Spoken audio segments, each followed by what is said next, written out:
Hey, everybody on YouTube, how y'all doing? I'm the guy behind the microphone, Dave Scott. I got Merle in studio here. You can't see him on camera because the size of my head wouldn't allow Merle on here. Oh, there he is. He's sneaking on in. There's Merle. There's Merle. And yeah, we got a good show going for you guys tonight. As we're talking a little bit of demons, a little bit of demonology on Ghosts of the Great White North. We got Merle here. He's looking fantastic. And we got James and Carl here. Not human Carl, not alien Carl. We got demon Carl on tonight. I'll fill you guys in on that here for a second, okay? So one of our listeners, we have to call him human Carl because back in the day, back in 2015, I had an alien show up at my window while doing this show. And he needed a name, and I just named him Carl. So now that we got human Carl in the chat room, we had to decipher because we didn't want people calling human Carl alien Carl and getting them mixed up. But now that we got demon Carl on the show, this is going to be good. Real good. So you're going to demonize me? No, we're going to demon hunter Carl. All right. Let's get James Carl. Let's just give a shout out to everybody in our chat room so far on YouTube. Thank you so much, everybody who has given the thumbs up so far. Beautiful Kimberly, good to have you here. Hey, Fast Hemi, thanks for coming on in. Bigfoot, Michigan Rob at the Scoreboard Lounge. We are live. We're going to make sure that your crowd keeps Brittany very, very busy tonight. Brittany, you are looking stunning. Tie your right shoe, though, if you don't mind. All right, remember, plethora, every time we say plethora, Rob's going to buy a round. Every time we say, I don't know, we'll figure out another word. Scooby-Doo. We'll figure it out. Every time we say demons tonight, you guys got to buy a round. How about that? That works. We have a bar in Michigan, gentlemen, that plays our show live. Oh, really? Yeah, it's kind of cool. One day, once this COVID crap is over, we're going to have a little party there. All right. That'd be worth traveling for. Absolutely. Hey, Chris Jarvis, Cat Chaser, good to have you here. Major Lee, thank you for kicking off the Super Chat tonight. Really do appreciate that, my friend. Who else do we have? Plethora pays a shot. Woo, Verbiage, Ghost, Bigfoot, customers pay. Okay. There's the rule set for tonight.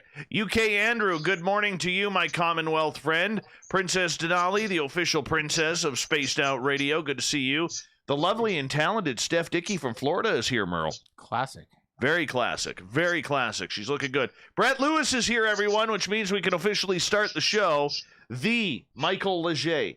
The Michael Leger is here. Good to have him back. Who else do we got here? Scrolling down as everybody rolls in. Hi, gorgeous Renee. Theodora, you are looking lovely tonight. Dirty Fylth, you're looking filthy. Love it. Bee's Nest, good to see you here. Dave Olay, thank you for coming on in. And Gil. Hiya, Gil. Anthony Foster from New York. New York Anthony is back. He had a little bit of a crash there for a while after the Yankees were eliminated from the postseason. I felt it, buddy. I felt it. Rich Hilke's here, everyone. The Rich Hilke. Yes, Game Vet, good to see you. Aaron, thanks for coming on in. Hi, Sandra. Hi, Sandra. Hi, Sandra. How are you? Millennium, good to have you back. Burrito, you always make me hungry, man. Zach, good to see you, my friend. Fapster, I hope that Grandma Rose is doing well. And Northern UFOs, thanks for coming on in. Appreciate that. Boy, we got a lot of you in here tonight. Walter's here. Walter's here, everyone. Give him a little clap. Reverend Keith, can I get an amen? Amen. Thank you, Merle.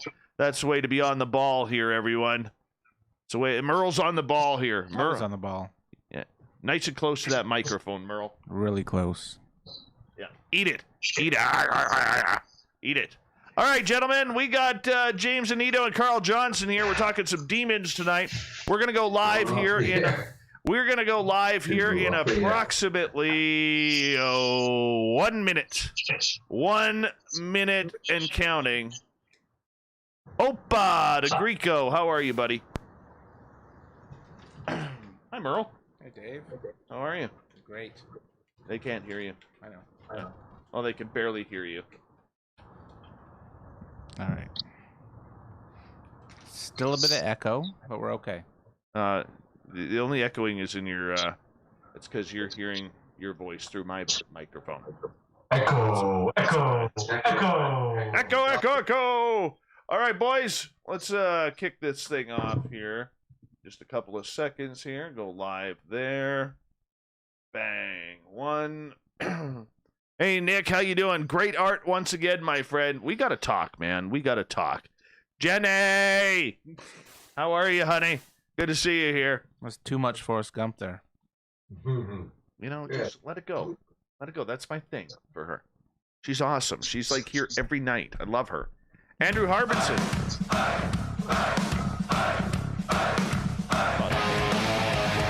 Not ready for that.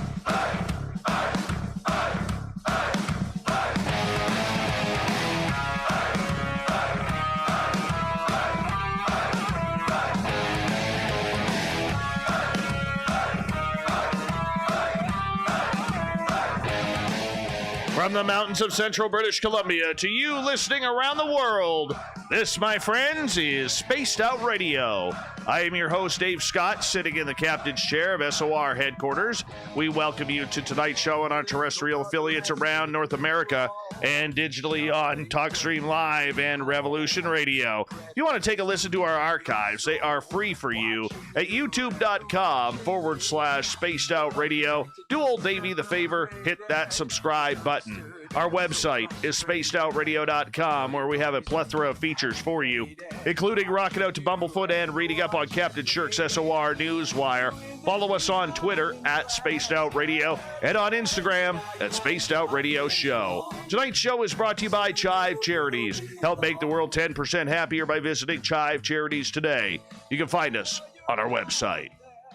Merle is back for another great edition of Ghosts of the Great White North, as he is actually in studio tonight.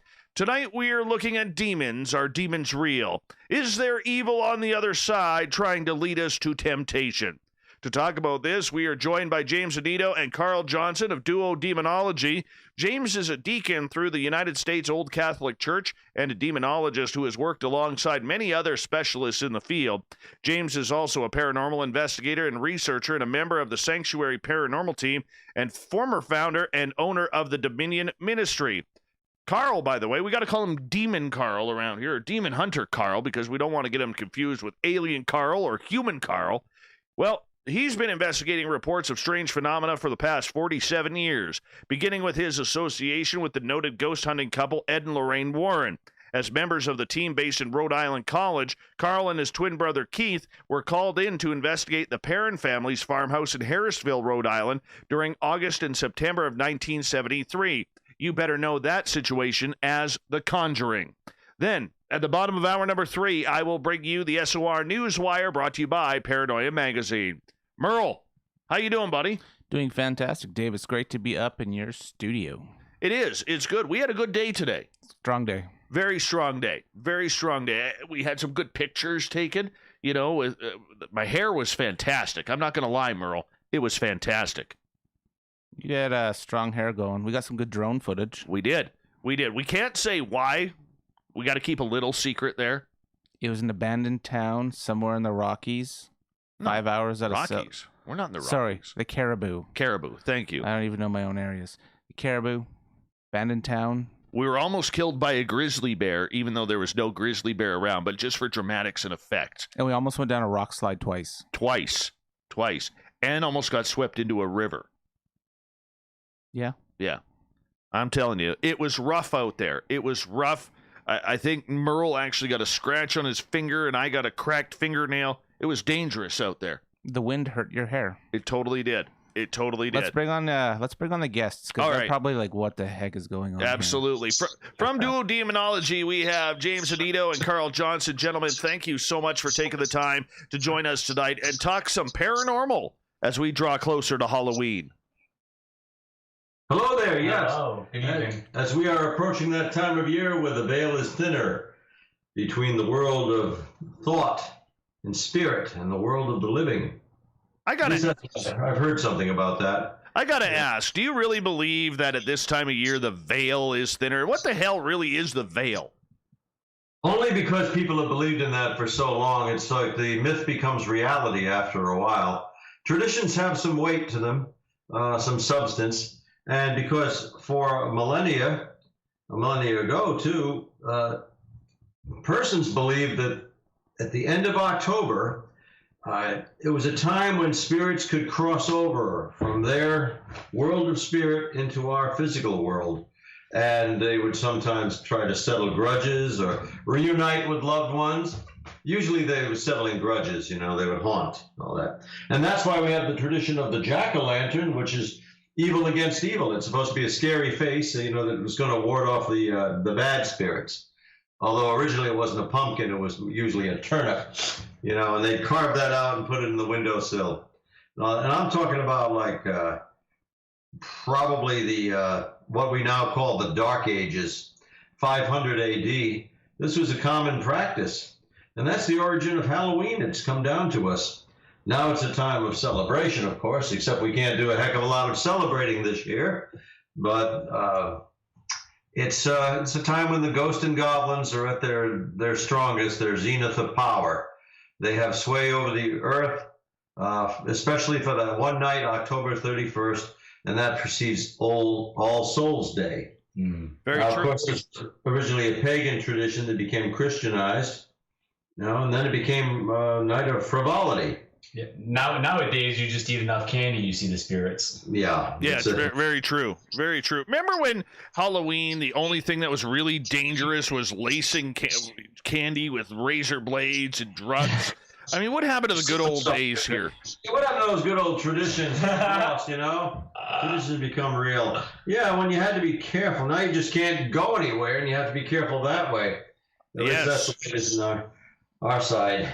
Well, so far, here in British Columbia, knock on wood, there will be trick-or-treating allowed. Oh, good. There will be. Island. Yeah. So if anybody wants candy going door to door, you have to come up to British Columbia to do that. If you go to Ontario, they're going to be shut down. Come to BC, Alberta, Saskatchewan, Manitoba. We're all good. We like our candy here. We're not ruining it for the kids. Love a good bar. Mm-hmm. Well, in our state, the governor has kind of ruined it for children. They can go trick-or-treating in the daytime, and there are no Halloween parties, So, well, either way, going to get some big fireworks going. Going to get some big fireworks. The reason why I asked about the veil is for a lot of people, there's a lot of debate. The spiritual world tends to believe, James, that there is a large veil that thins at this time of year. I've never seen anything thin because my waistline right this time of year gets a little wider, and I can honestly say, man, that I really don't know. I buy into a lot of woo, but when it comes to this whole veil thing, I'm not sure I'm into it. I'm not sure that I get it or even understand what it is. Well, it used to be taken quite seriously, not so much now. I mean, the only thing I feel about Halloween is it's very nostalgic for me. I mean, it was my favorite holiday as a kid, and I used to, as soon as it became September, I said, oh, my word, 2 months before Halloween. And they would have a series of monster movies on the television and the classic horror films, with Frankenstein, Dracula, the Mummy, and the Wolfman, in that order. And we would watch these just waiting for Halloween. And every time the sun set behind the trees, I would say, oh, 2 and 3 more nights, this is going to be Halloween night. 2 more nights. Then tomorrow night, when the sun sets, it will be Halloween. And I've lost a lot of that. It's hard to remember. I still feel a little bit of the magic. There's just a resonance that remains. Yeah, I just feel I remember my parents used to make Halloween happen. And we'd go out trick-or-treating, my brother and sister and I. And there's just a little bit of that glimmer or shimmer, a little bit of that feeling remains, but it's almost dissipated. But that's the magic of Halloween for me. And it really does feel like there's a veil that's opening up at that time, or it used to. And I wonder how that connects to the old traditions, because Halloween was taken very seriously. You did not venture out on Halloween night. And I'm saying if this is like 800 AD, that was a night of much dread. You kept your shutters closed, you stayed inside by the hearth, and probably you told ghost stories. But it wasn't a fun night. You think of, Night of the Living Dead or something. It was supposed to be like that, or The Walkers. It was it was a time of somber reflection and fear. But I'm sure the younger people never took it that seriously, and eventually by the 1700s it was, frivolity, and I don't think they paid much attention to it by the 15 and 1600s, and then in the 1800s it becomes kind of a quasi-holiday, and that's when there would be mischief. Adolescents would go out and soap windows or throw potatoes at houses and egg carriages. So somebody, I don't recall her name, she decided to turn that into more of a fun holiday and start Halloween parties. So that's the chronology of Halloween in a nutshell. It used to be taken quite seriously, but I just miss it. I miss the way it used to be. Yeah, I don't understand this whole thing. I've never seen the concept, only in the United States, where people take their kids out trick-or-treating during the day. Never seen that up here. No, it doesn't happen. Doesn't happen here. Just at It nighttime. happens. You can still see their costumes and all that. The only thing is that I don't think too many people are in the mood for, passing out candy in the middle of the day. It used to have such an aura. We had so many kids by, and you see their costumes, and when we'd fill our bags up. What I'll do is I'll go over and see my young nephews and niece, and I'll get my jollies that way. Perfect. You know what used to bug me about Halloween, gentlemen? What's that? Is I don't know if it was like that down in the United States, but up here in Canada, leading up to Halloween, all the television stations back then, and this is going back before you had 200, 300, 400 channels. But all the channels back then would play these Halloween movies at night, starting at about 9 o'clock. So get all the kids to bed and then start playing the Halloween movies. But they were so edited. I mean, you'd be all excited to watch Nightmare on Elm Street or Friday the 13th or Jaws on regular cable, and they were so edited from all the good gore, and it took the thrill right out of it. It's like, really? We're taking a good solid horror movie down to, Anne of Green Gables or something like that. That is ridiculous. Ridiculous. Very Canadian. I know just what you're saying. They did that with us too. But then again, in my era when I was growing up, and they used to rerun these old movies, play them. They were black and white, and there wasn't gore in them. Just black trickle for blood. And so they didn't have to edit them. If anything, they edited them for the commercials. Yeah, you get the commercials in, and they would be playing earlier. But I know what you mean about editing these if they're on regular cable. You might as well not even watch them, because if you haven't seen them, you don't know what you're missing. If you have seen them, you're bummed out because, Freddy's supposed to cut open her throat then. What's happening, man? Where did that go? Exactly. Merle. You're allowed to participate too, I know. I'm just about to shift it into second. Uh-oh. I want to jump right into your parent family experience. Oh. I want you to take us through from your initial investigation outreach from the family to working with the Warrens. Okay, well, that's actually how I got to know the Warrens better. I met Ed and Lorraine Warren at a lecture, the presentation at Rhode Island College, Providence, Rhode Island. And that was way back in, was May 1972. No, it was April 1972. And I saw the Warrens, my brother saw them, and I said, that's who I want to be when I grow up. And then they had some audience participation, so they actually called me up on stage. And I got to know Ed and Lorraine, and actually lectured with them several times. I became friendly and helpful to them. And so then this group based at Rhode Island College, I was invited to join that group the night I met Ed and Lorraine. And I became a member of that. And it was called PIRO, Parapsychology Investigatory and Research Organization. So we decided as a group we wanted to tackle some residential cases. To that effect, my brother placed an ad in a local paper advertising our services and saying we don't charge to investigate your house, letting people know of our existence. Well, 3 weeks to the day after that ad was placed, PIRO was contacted by a Mrs. Carolyn Perrin. And she told us about her farmhouse in Harrisville She and her husband Roger had moved into 2 years before, and they felt it was thoroughly haunted. They would like us to come out and give our evaluation of it, investigate. We drove to the parents' house, and this was before GPS, so it was kind of spooky even finding the place. And there was Carolyn Perrin there, and we performed what we thought was a scientific investigation, in that we were recording and we were taking pictures, very few of which exist now. And freaky things were happening. That initial time we went to the Perrin's house. It's 1677 Round Top Road in Harrisville, Rhode Island. I heard noises upstairs. Like, this was during the interview process. Now, present were myself, Carl, my brother Keith Johnson, and Donna Neufeld. Well, Donna Eisenstadt, her name was then, and she was the case manager and president of Pyro, and 2 other investigators. So, and my brother came out of our car. See, back then, my twin brother, he had long reddish blonde hair, parted in the middle, and long sideburns, and he was wearing a white muslin shirt and carrying a Bible. So one of the daughters, the parents had 5 daughters, Judy is looking out the window, and she sees my brother, and she says, "Mom, Jesus is here." So right away, we were hit with the parents. So we're conducting the interview process, my brother and Donna and myself, and then I heard moving around in the upstairs bedrooms area. I asked the parents, Mrs. Perrin, do you have company upstairs? Because I hear people up there. And Carolyn Perrin and the daughter said, "Oh, no, we hear that almost every day." So I waited for the interview to resume, and I kind of made my way upstairs.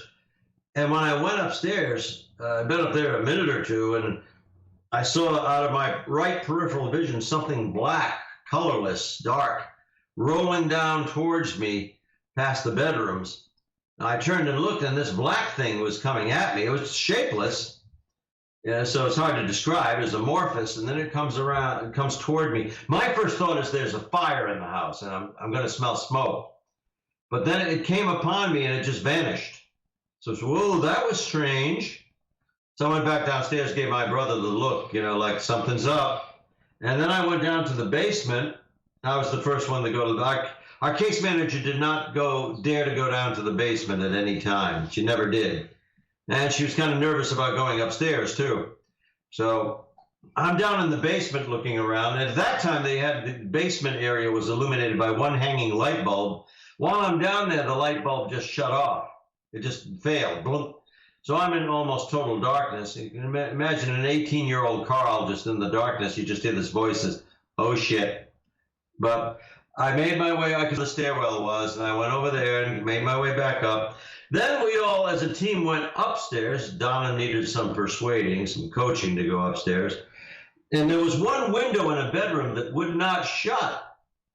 It was August, and it was sweltering in the rest of the house, but this window wouldn't close, and it was ice cold in that bedroom. Should have been hot. I tried to close it. Roger said he couldn't close it. I couldn't. It was just jammed open. Well, my brother decided to read from the Bible just as an experiment and kind of a blessing. And when he said the name of Jesus, that window closed, slammed shut. Coincidence? What would Jerry Seinfeld say? Coincidence? I think not. And then the daughter Nancy had some red welts in her face. It looked as though she'd been slapped. So we figured this is gangbusters. We didn't think it was enough to drive a family out of their home. But of course, the parents had to live with this, so they were pretty agitated.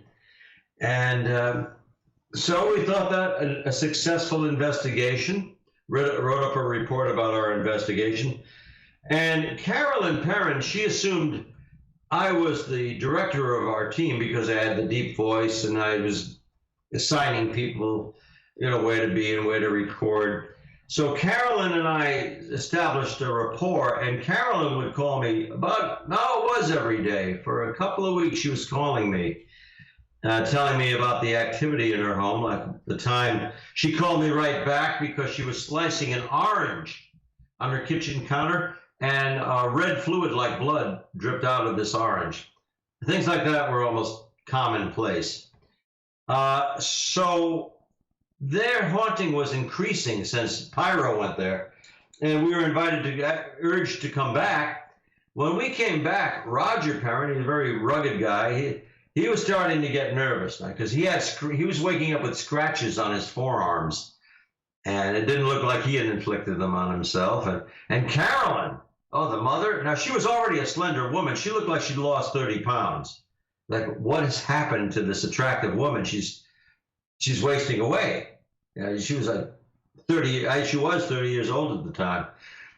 So we had another team meeting back at the college, and decided it would be a good idea to call upon Ed and Lorraine Warren, with whom I was acquainted. Donna and I were. It's not that we felt we were in over our heads. Quite the contrary. We just thought it would be a professional touch to benefit from the experiences of the famous Warrens. Well, quasi-famous at that time. And Ed Warren, I remember being on the phone with him, and he volunteered to come to the house. He said, Lorraine and I will come out there. So, I can't pass this up. And I told Ed on the phone, I said, now I understand we're going to be working on this case together. Oh, absolutely, said Ed. And I said, you'd like our case notes, our file? Yes, send them right over.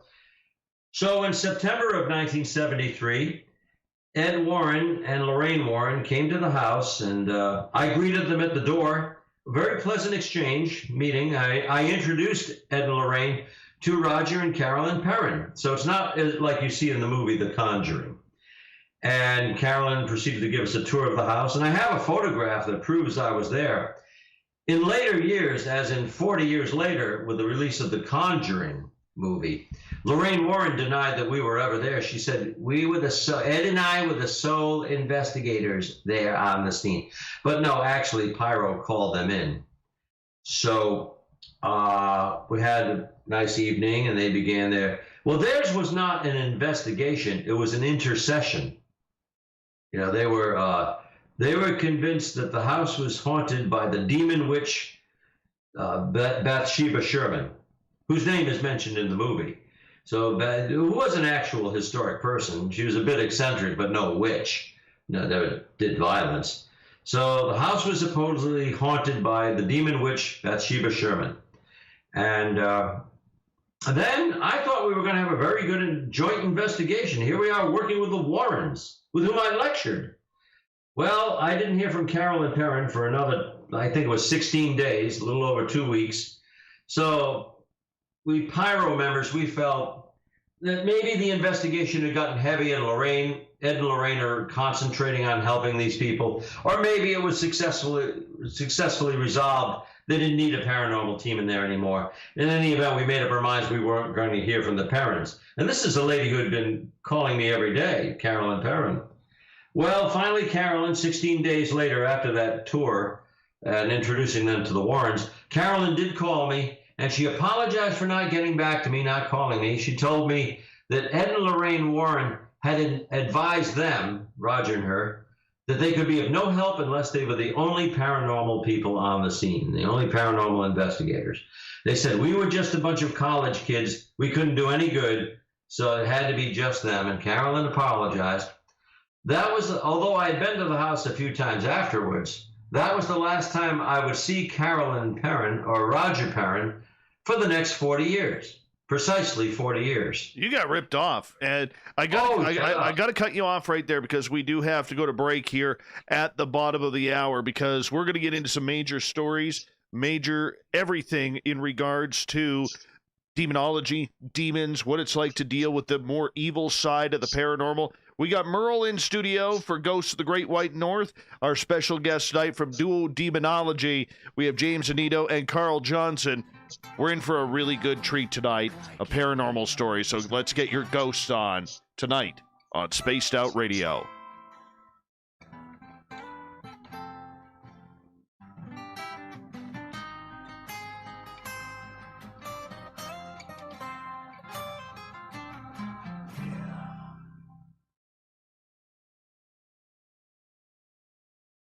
All right, we're all clear here, guys. We got 5 minutes. Okay.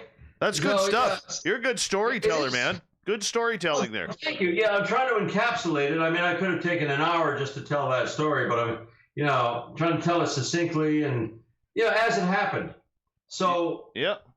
I don't vilify the Warrens. It was not kosher that they claim jumped us, but it was so long ago. I don't, I don't have any emotion associated with it. But at the time, it was disappointing. But we did have a good experience with the parents in that time. We were investigating their home. Right. So, yeah. What I didn't like was that Ed and Lorraine, Ed was stricken and actually had passed on by the time of the release of The Conjuring. But Lorraine totally denied that there were any other investigators there, so she could have at least given us credit for being there. I mean, I can honestly say, were it not for myself, this franchise, I don't know if I'd say this on the air, but this franchise of The Conjuring. Well, we are on the, just so you know, Annabelle, just a reminder to you, we are live on YouTube, right? I don't know if you want to say that or not, but. I'll say it, yeah, that's okay. All right. I can honestly say that if we're not, and this has been no hint of hubris, it's just fact, were it not for myself, that franchise wouldn't exist. The Conjuring, The Conjuring 2, The Haunting in Enfield, Annabelle, never had, and the Warrens would not have quite the fame and acclaim that they have now were it not for little Carl in Rhode Island, But that was not my aim. I just wanted to perform an investigation with my team. And it was started off as an effective investigation. I didn't know that 40 years later it would become a movie. I probably would have taken a lot more pictures had I known and be more careful with them. But as there's a Polaroid picture of myself there next to Donna, case manager, and next to Donna is Lorraine Warren, the beautiful Lorraine Warren is there, getting her initial tour of the Conjuring house. And in the foreground is a kind of washed out image of Carolyn Perrin guiding us all to the house. Nice. Yeah. Nice. Yeah, that was my introduction to the paranormal investigation in a home. Awesome. It was Harrisville, the farmhouse. Are you guys having fun yet? Yeah, very much so. Yeah, it's getting there. Now, how long are you going to be on for? Because James has to get up for work, but he's going to tough it out for the next 2.5 hours. It's 2.5 hours? Yeah, we got 2 hours left. 2 hours left. We're down to 2 hours. Okay, I think we can do it. I think we're going to do it. Absolutely. I hope so.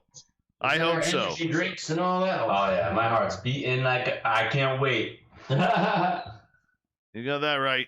You got that right. You don't have a visual because we're so good looking. I would say the same thing about Merle, but, how good looking you are. James is the glamour guy of our group, though. Yeah, hold on, let's take a look at here. Where's James here? Hold on here. This will clarify us. Hold on, we're gonna do a judgment call here. It's your judgment. Look at that, nice young. That's some good chin hair you got going on there, James. Not gonna lie, solid chin hair, solid manly chin hair. Told you about him.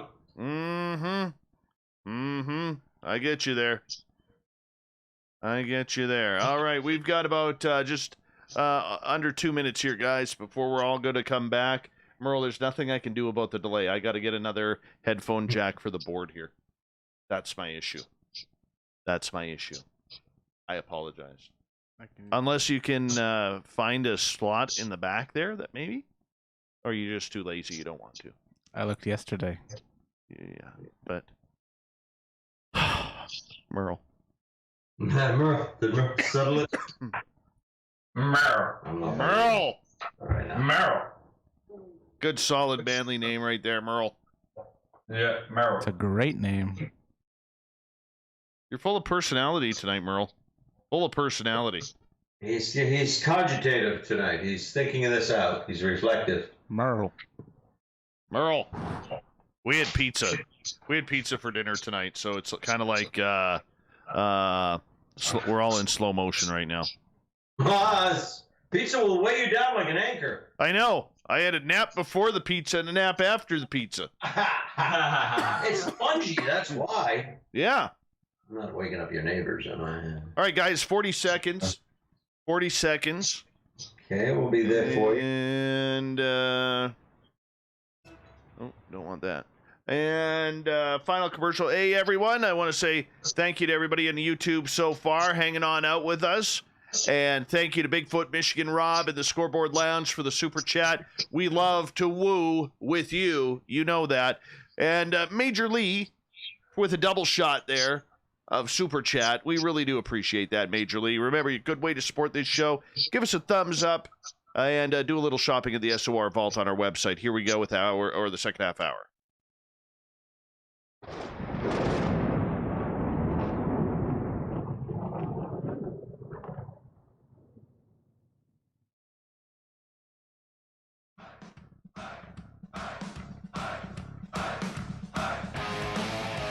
Second half hour of Spaced Out Radio is underway tonight. I am your host, Dave Scott, sitting in the captain's chair of SOR headquarters. Thank you so much for taking the time to join us tonight. Want to remind you that if you have missed portions of this show or others, check out our free archives by going to youtube.com/Spaced Out Radio. Do old Davey the favor, hit that subscribe button. Our website is spacedoutradio.com. We have a plethora of features for you, including rocking out to Bumblefoot and reading up on Captain Shirk's SOR Newswire. Follow us on Twitter at Spaced Out Radio and on Instagram at Spaced Out Radio Show. We got Merle here. Merle's in the house for Ghost of the Great White North. He's been hanging out the last couple of days, heading home tomorrow, but we figured we'd have a strong show here tonight with Big Bad Merle for Ghost of the Great White North. And we got in a couple of really cool dudes here in the dual demonology team of James Anito and Carl Johnson. We call him Demon Hunter Carl because we now have Demon Hunter Carl to join Human Carl and to join the Alien Carl. You got quite a few Carls. That's a lot of Carls. A plethora of Carls. Plethora of Carls. Gentlemen, welcome back. Well, it's good to be back. We're with you. All right. Where did we leave off? We were talking about the Perrin household. Yeah, finish that bad boy up.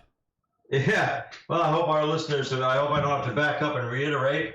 But so we brought the Warrens into the Perrin house. Didn't hear from Carolyn for 3 weeks, and just under 3 weeks. And then she called me and told me that the Warrens were handling the case, and they said they could have nobody else there. That was their rule. So we wish them well. What happened next was a seance, an ill-advised seance, I will say, was arranged. This is very true. A seance was conducted at what became known as the Conjuring House decades later. The house on Rontop Road, the farmhouse, was conducted there on October 30th, 1973. In the movie, the events are portrayed as taking place in 1971, but this was 1973. And present at that seance was a medium, a friend of Lorraine Warren's, and a priest. Had to have a priest there, of course, for whatever reason, and make sure that things didn't go wrong. Well, they did. And Lorraine and Ed and Roger and Carolyn Perrin. Now, Roger came home and realized they had been set up for a seance. They didn't even clue the Perrins in that they were going to do this, but begrudgingly, Roger figured he had to go along with it to see if it would do any good, to stop the hauntings in their house. Because obviously the Warrens weren't being effective with quelling the paranormal activity in the farmhouse. Farmhouse was built in 1736, by the way, so it had time to accrue a lot of memories. The groundwork for the farm was actually, it started being built in 1690, so the structure had been around for a long time. So, flashing ahead to October 30th, 1973, Lorraine's, observing and kind of presiding over the seance, and then they have a medium channeling. Well, at one point, susceptible Carolyn Perrin, the lady of the house, the mother, Carolyn was taken over by something, and she began to mutter in gibberish in some language they couldn't decipher or understand. And after this went on for a time, they asked, "Who are you?" They have to say, "Are you Bathsheba?" because it was assumed that the demon witch Bathsheba was the one that was controlling the household, the paranormal activity there. So Carolyn goes under. Then Carolyn, her body was shot out of her chair into the next room, which was then the kitchen, is now a parlor. Carolyn was thrown out of her chair. She's going about 15 feet away, and she was unconscious. people in the room thought she was dead. Now, she was not responsive. So naturally, Roger Perrin, her husband, runs over to her. And to his regret, and unfortunately, Ed Warren blocked his way and said, "You must never touch the possessed." So this is the true story, not what you see in the movie. And Roger Perrin was very glad to retell this. So Ed's blocking his way, trying to keep him from touching his wife. Roger held up and punched him, socked him in the mouth, and Ed lost a tooth from that. And he just ordered them out of the house. He said, "That's it. No more paranormal people in this house. I've had it." But Carolyn recovered, of course. But then the Warrens never came back to that house. So it had a bad ending, actually. I won't say the Warrens didn't do any good, but I thought it was irresponsible of them to actually propose a seance and conduct it there. Now, supposedly, the story was that Carolyn wanted the seance, but I think it was Lorraine who suggested that. So, and that was the end of the Warrens' involvement with the Perrins. It ended acrimoniously, unlike you see. Now, my brother had stayed in touch with the Perrin family. They moved to Florida, and then Andrea, the oldest daughter, moved to Georgia, and she wrote a series of 3 books about her experience. They're called collectively House of Darkness, House of Light, because they had a good time there. And their 10 years there, they were a loving and warm family. So then the Perrins come back, at least Roger and Andrea are interviewed on my brother's podcast show. And I said to my brother, "Why didn't you tell me the Perrins were in town? I would have loved to have seen them. I haven't seen them in 40 years. But my brother told me there was some discrepancy. There was some problem. Why he didn't want to tell me the Perrins were in town. I said, "Oh, well, I'd like to hear about that. We didn't have any falling out. And that stuff's 40 years ago." Well, I did contact Andrea Perrin. Now, the problem was that the Perrins thought that I had snuck onto their property with some team of devil worshippers and eviscerated and killed 2 of their rabbits they kept outside in cages. I said, "What? What? This is not like me. When I was 17 and 18 years of age, I was rescuing stray animals, and I couldn't have found my way to their house without GPS. But there was no GPS then. I didn't have a car to drive there then, and these atrocities with the animals occurred 6 months before we even met the Perrins or heard about them. So obviously, I could support that wasn't me who committed that act. It turned out it was a movie producer, who told Andrea that, and supposedly I had confessed my crime to Lorraine. So that was getting very bizarre. I said, "This is like cartoon stuff, And Andrea said, "Well, you really better protect yourself because you're going to be portrayed in that movie." So they're going to have somebody playing Carl in The Conjuring? What is this? But back then, the working title was The Warrens Files, but it eventually became The Conjuring. So I had to send out a couple of letters, a couple of writs of cease and desist, because they were going to play me in a movie, and it wouldn't have been good. They might have spelled my name with a K instead of a C or something like that. There's the ways to get away with that. And they say there's no such thing as bad publicity. But this would have been really bad. I would have spent the rest of my time with the paranormal lecturing and explaining. That wasn't me. I didn't do those things, because they were going to have the character playing me come on and kill an animal. They do have a scene in the movie The Conjuring where they find the dog dead.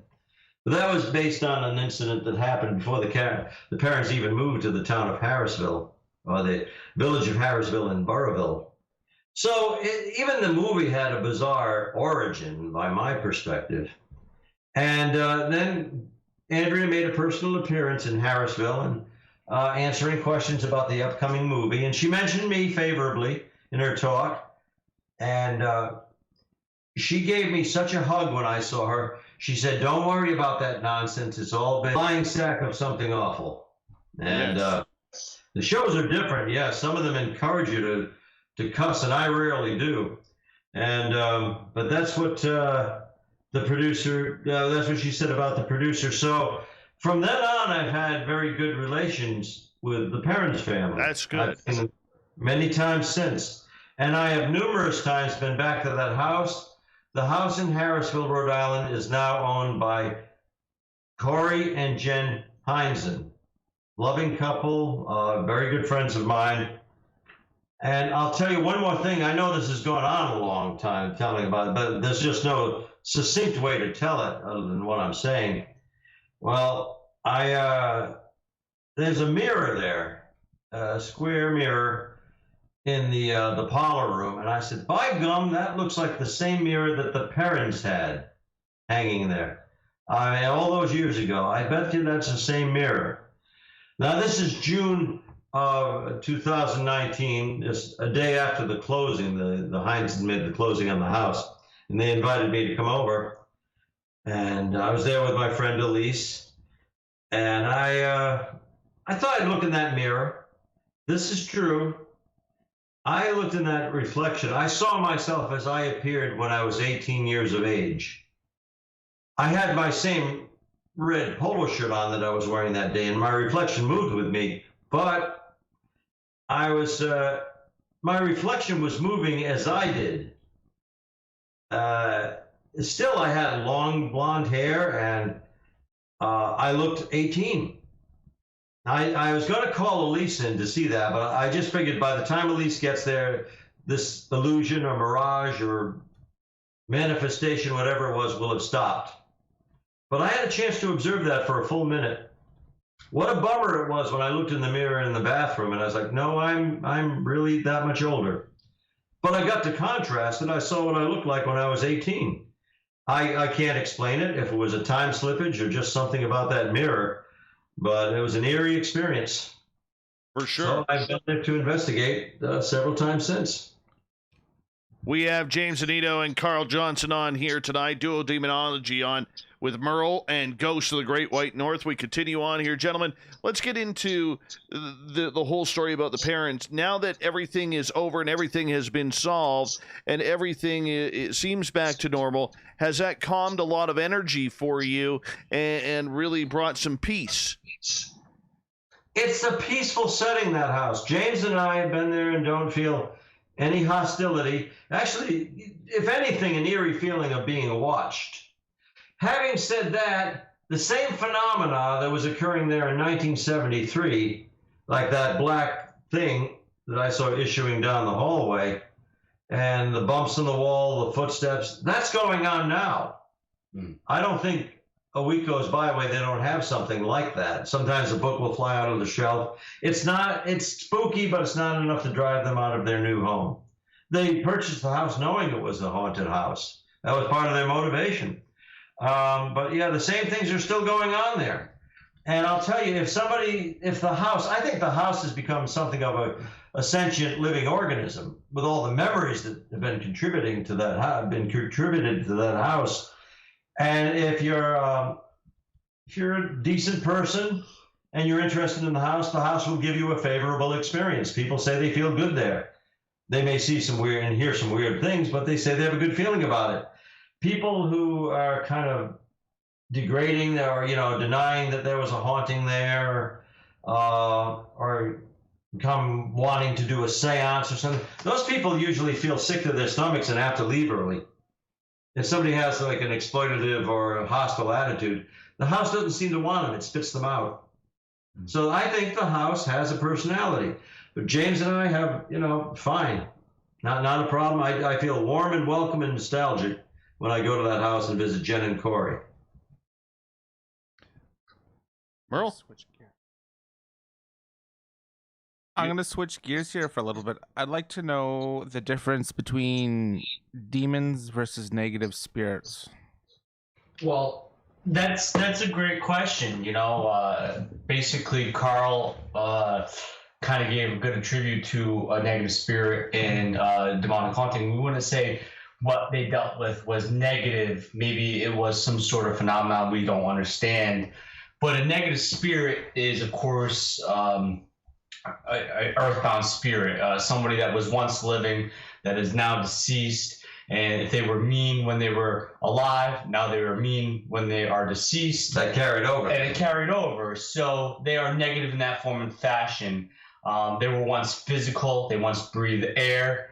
They lived a daily life. And then there's some forms of negative entities, of course, that were never beings, such as jinns, that could be either malevolent or benevolent. But if we look at the common root of negative spirit as an earthbound spirit and a demon would be something that never walked the plane of existence of Earth, this physical plane. In human form. It's never walking like a person. Yeah, they are pure spiritual beings, of course, rooted in a lot of religious faith, Christianity, Hinduism. Demons have been around in human civilization for a very, very long time, rooted in belief systems. So these pure spirit forms, which are commonly connected to angels or fallen angels, are these beings that fell from the grace in temptation, and now are these evil beings that wish to tempt humanity and, of course, do evil biddings. So that is the difference between a demon and a negative spirit. And now basically to figure out which one's which, there's different factors and different forms. You know, I've always felt to the degree, and Carl and I have been doing this for a combined 60 plus years. Carl 47 and myself 15. So I have the majority of them. But we have similar amount of experiences in the cases that we've dealt with that were demonic, and we kind of give a statistical value to it because, you know, everybody thinks everything's a demon nowadays. Carlos, with the 47 years of experience, has dealt with 5 demonic cases. In all that time, 5 cases that I adjudicated to be demonic. Yeah, and with me, 15 years, only 5 cases as well. So it really shows you the large number of cases that aren't demonic compared to the ones that we are brought in and we determined to be. So a lot of those cases could be, in the largest sense, where they weren't demonic, could be negative spirits, could be psychological ailments, could be psychokinetic forces at play, so many other different formulas. So demonic is a small spectrum of what we've actually dealt with, even though it is a large spectrum of what we study. Right. You know, but so there is a huge difference. But I think one of the leading factors of where Carl and I have dealt with something demonic, where we really contribute the difference between negative spirit and something demonic, is the presence in that atmospheric. When you are in that location, you hit that location, you can feel it, regardless if you're clairsentient, clairaudient, if you have any ability of intuition or sixth sense, if you believe you do.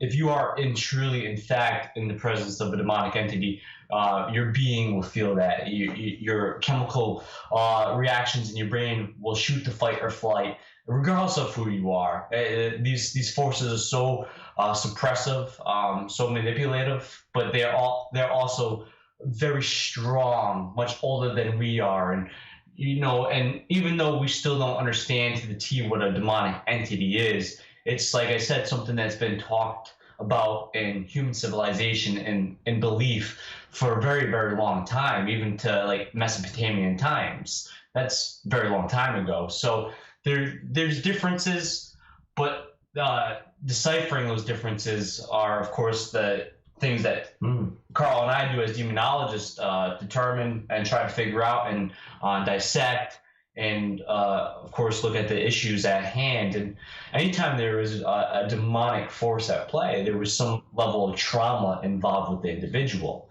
So there's these things that we look at, these things that we dissect. Yeah, you know, James said that there's always been, you know, in my experience, and I believe in James, whenever there's been a demonic manifestation centering on a human subject, there has been some level of trauma inflicted in their past or some seriously unresolved conflict, because the demon needs an invitation to come in anyway. And so something has to be a little unbalanced. Now, there should be rules against this, but there aren't, apparently. My definition, which James agrees with, so our definition of demonology is the systematic study of the lore and cultural traditions of wicked spirits. Mm-hmm. Now, an applied demonologist, such as are we, will actually go out into the field and meet these people and try to assess the problem and deal with it. If we can travel there, usually we get notified by situations that are pretty far. Mm-hmm. We have 4 minutes before we got to go to break at the top of the hour. We have James Anito and Carl Johnson joining Merle on Ghost of the Great White North. I'm here too, and I'm the host guy, Dave. Gentlemen, when you start looking at demons, okay, this is probably one of the most polarizing parts of paranormal investigation. And there are people out there who say, I've been investigating 30, 40, 50, 60, 70 years, and I've only ever run into one demon or two demons, or they saw one hitchhiking down the highway, carrying, a hobo's pack or something along those lines. All right. So how real is this phenomena? I think there is a grim reality to it. Yes, they are. You may interpret them differently, and they're difficult to define, but they're real, the demons. The difference between a human spirit, a negative one, such as even a poltergeist and a very active spirit, and a demonic force, is you'll know the demon with time. It will reveal itself because people get a very sick feeling going into the household where there is a demonic presence, and the children will be, if there are children present, they will be frightened. I think usually, often, the demon presents itself as a friendly spirit, like if there are children involved. I remember one case in Brooklyn, New York, and the child was a 14-year-old girl, and she... Yeah, well, this is a different one. This is the one in Brooklyn, because I did deal with a possession case with a 14-year-old boy. But this 14-year-old girl, it actually started when she was 13, and she said the nice lady came into her room and smiled at her. But after a few visitations, this nice lady turned bad, and her eyes turned all black, no whites in them, and she smiled, and she had pointed teeth. She had an evil smile. Okay, now it's when the parents start seeing that apparition that we are called in. That's what was happening in that house in Brooklyn, New York. So, yeah, at first it may be difficult to tell if you got apparent paranormal activity in a household. It's moving dishes around, sliding out chairs. If it's something more sinister and inhuman, give it a couple of weeks. It'll let you know. Yeah, and usually it's in the factor of it finding the person that it can manipulate. It can affect the most for individual with the most trauma, ability for it to invite. Interest. There always seems to be a target, a person that's targeted. So, but in that same form of fashion, it's for people that haven't experienced it or have in a minimal sense. We always hope for people never to experience it. As demonologists ourselves, we would think we are jumping and joining when we get a case that could be equivocal demonic backgrounds. But in that same sense, it's not the case. Carl and I are glad when we don't get a true demonic case, because it's just like an onion. It's like trying to get each layer and cut each layer to understand what the root cause is, why there's this effect to this situation. So, for people that have never dealt with it, we hope you never do. But if you do, you'll understand the reasons that we say that, where we're not jumping for joy, we're not going in cheerleading, saying demon, demon, yay. So I know some people want to experience it. I wanted to. I didn't believe in it when I first got involved into this, but reality slapped me in the face. I eventually got what I was looking for, and that happened, and it occurred, and unfortunately, I learned the hard way. But there was resolution to that case into some form, and resolution for myself. So, yeah, some people will never experience it. It is. Merle, go ahead. No, you came close to the microphone. I just wanted to know, when you said that that's how you got your slap in the face, what was your turning point to getting into it? You know what? Let's hold right there. I just noticed the clock. We're going to go to break here at the top of the hour. We're talking demons tonight. Spaced Out Radio. Merle is here from Ghosts of the Great White North, along with Dual Demonology, James Anito, Carl Johnson. We're going to continue finding out about a slap across the face at the hands of a demon. Coming up next on Spaced Out Radio.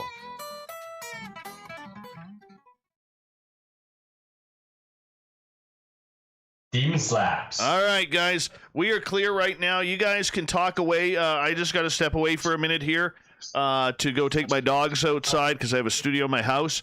And I will. You guys can chat with the YouTube crowd and just tell them a story or something. We'll be right back in about a minute.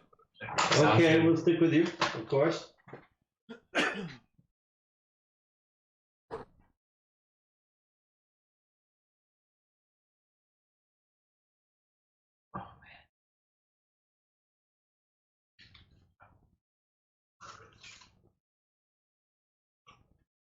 Mm.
Look at what I find. Keep getting haunted. Huh. What's that? I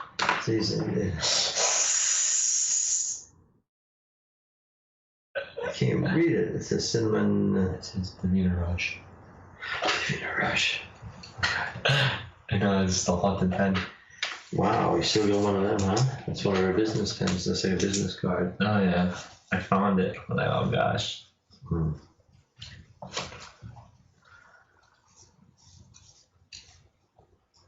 right, guys, I'm back. I'm just doing checking some tech stuff here. All right, here we back. are. Welcome back. Do you hear what I hear?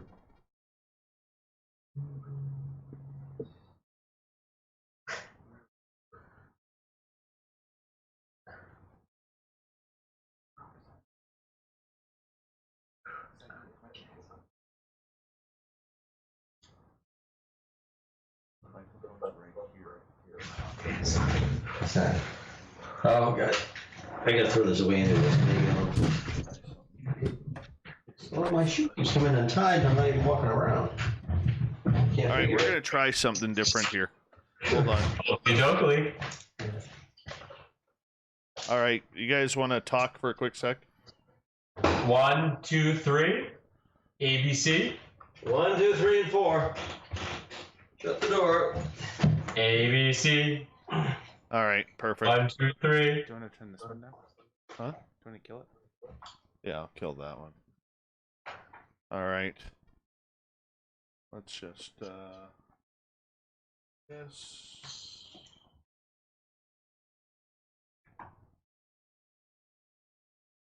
Right.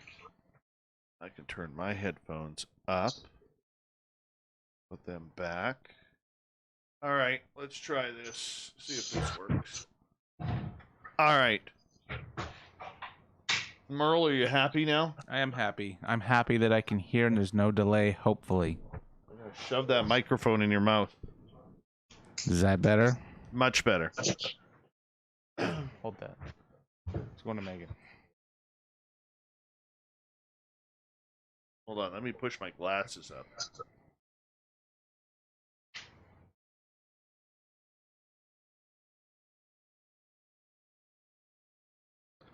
All right, gentlemen, we got about just over a minute left.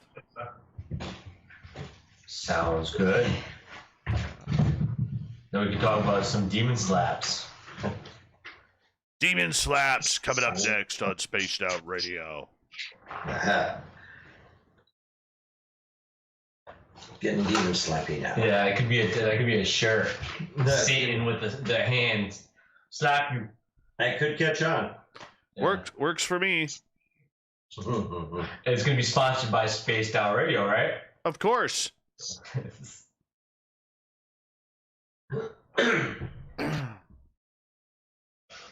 All right, let's see if that works any better. All right, thank you to Bigfoot Michigan Rob, everybody at Scoreboard Lounge. Don't forget to tip Brittany. She deserves it over there. And turn the woo up a little bit, gentlemen, because we got some good stuff coming up. And remember, you can do a little shopping at the SOR Vault. Here we go with the second hour of Spaced Out Radio.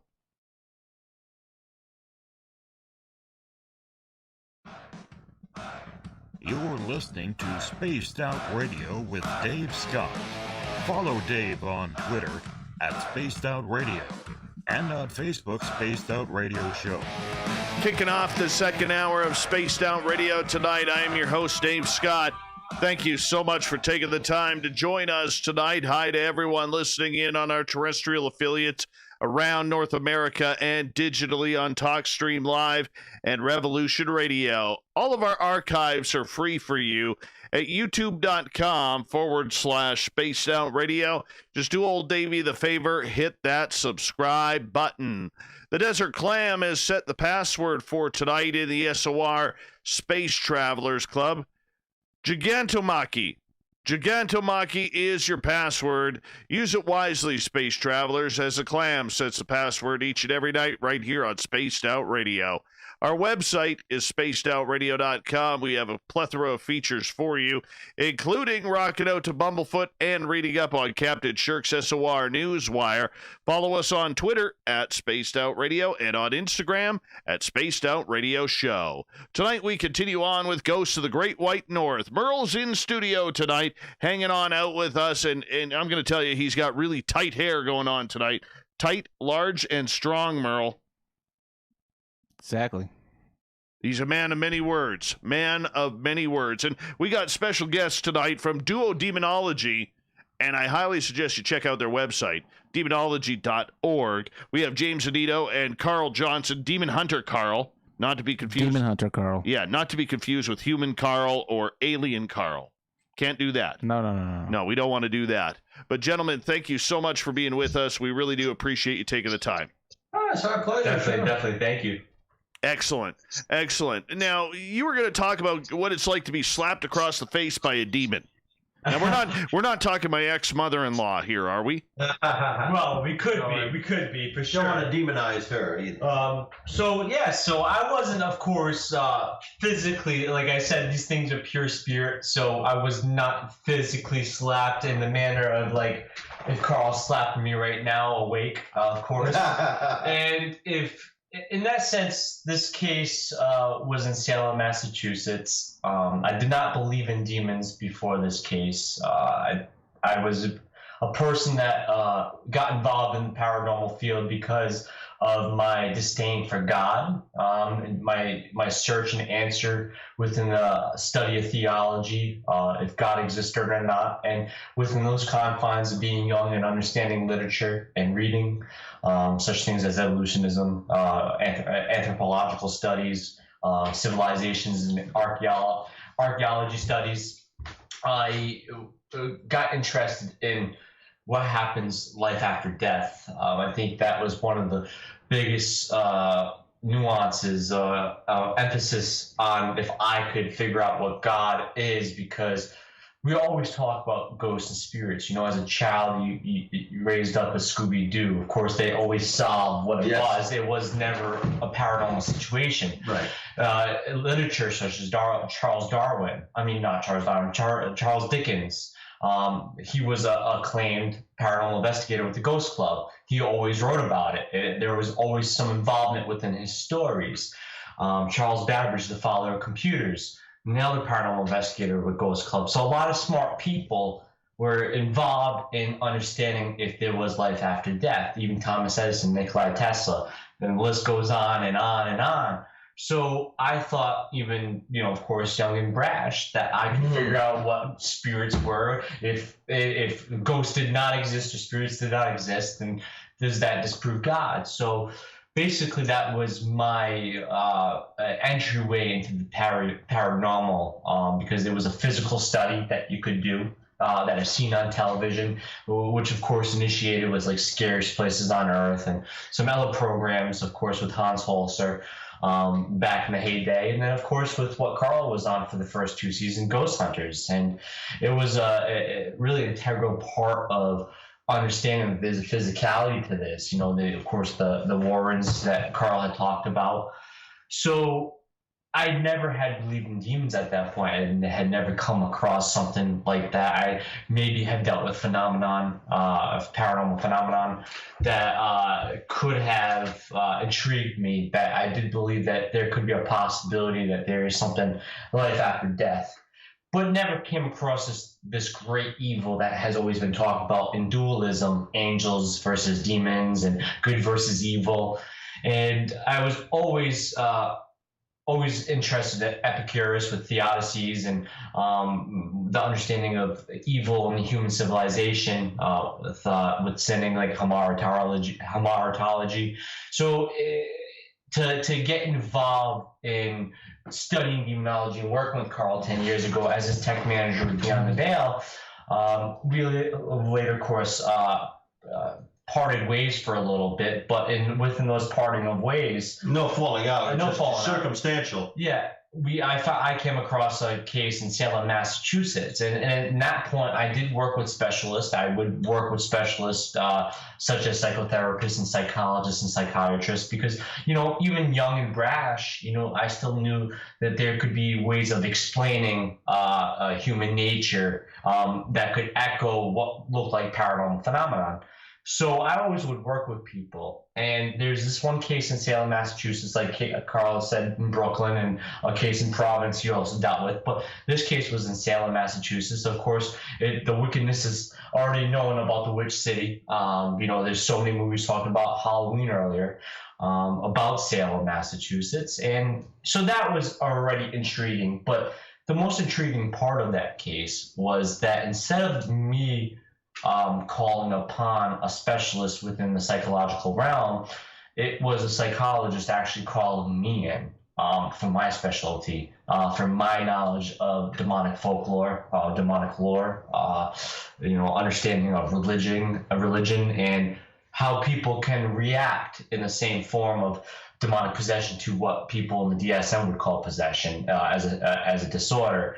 So I was called in because there was a lot of things that weren't right. There were a lot of situations of bilocation and other paranormal phenomenon going in this case. So they felt at need to bring somebody in with my abilities, which, of course, when you get that call, it takes you for a startle, because, like I said, you usually call these people in. You know, there's always been that big debate of psychology versus theology, and what is real to what is not preternatural. You know, what is preternatural to natural. So getting involved in that case, they had very startling experiences. There was this claim that this individual was possessed by some sort of force. A friend of mine who was a Buddhist monk had gone in previously to try to aid and do some, of course, rituals and mantras within that house, which it seemed to work for a little bit, but of course it just progressively got worse from that standpoint. So dealing with this situation, not only was this a one-time affair, it was enough for one time to me understanding this, because what I said earlier is the biggest difference of understanding what is negative to demonic is once I hit that property. I try not to go in there with acknowledgement of what is possible. I try to go in with a neutral mindset, because if you go in there expecting to expect something and get something, you trick yourself and you go there wrongfully, and especially dealing with somebody's house and somebody's living arrangements.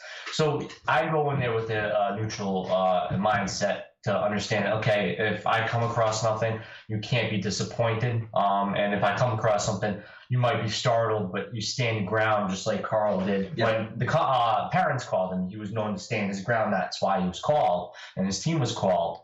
And of course, in his later situations. But such things as triangulation of the face occurred when this person would go under transient possession. He would go in fits of rage. His face would triangulate. His eyes would go fully black.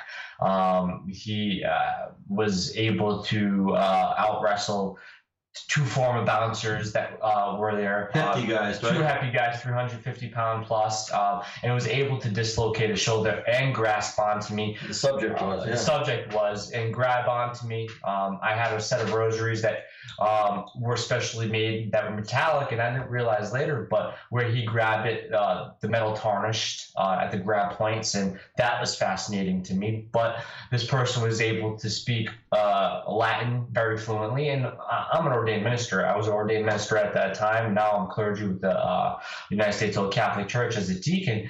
But my level of education of Latin was minuscule compared to his formation and his wording of it, and it was very influential. Like he was very well spoken at that point in those transient possessions, and of course other languages were spoken that I could not tell you what they were, if not at all gibberish. But he threw a table at me while I was saying prayers. And mind you, there's many eyewitness accounts to this.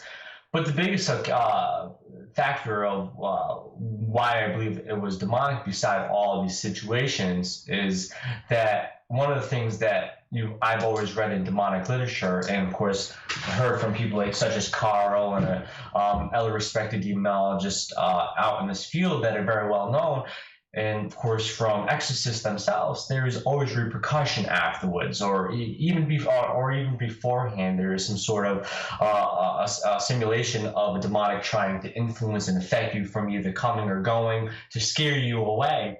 And basically, at the end of that case, it really threw a wrench in a lot of people's friendships. That case caused upheaval. It caused attacking of certain individuals, people attacking me within that confines. It was a hot mess. So, but I definitely say it was a slap in the face, because I didn't believe in it. But the one thing it did for me is, instead of scare me away and run away like I should have, I'm a dum-dum, of course, but what it did for me is actually made my faith stronger, because the things that I encountered, there was a medical professional there. There was these eyewitness accounts from people that have had a tremendous amount of experience in this field that were dealing with this case. So it was really eye-opening to me. It was a horrifying experience. I cannot lie and say I wasn't scared, but of course, when you're in that situation, if you're meant to do this work, you stand your ground and you do your best not to show it. But I, of course, was trembling. My whole body was shaking, and it'll be an experience that I never forget. And something I'm thankful that I experienced, but it really opened a can of worms. It sure did. Yeah, it does that, because I think you were forever affected by this. I mean, I don't know if I'm traumatized by my experiences or if James is, but we're marked in a way. We remember it was vividly impressed upon us. And the late Ed Warren would say, once you are recognized by the demonic realm, they will always know you. Mm-hmm. They've got your number. They know you've seen them. They know you've encountered them. So you're always marked in that sense. That's what Ed Warren said, and I believe it. Merle has a question for you guys. Of course, certainly. Have either of you guys had to deal with the same demon multiple times?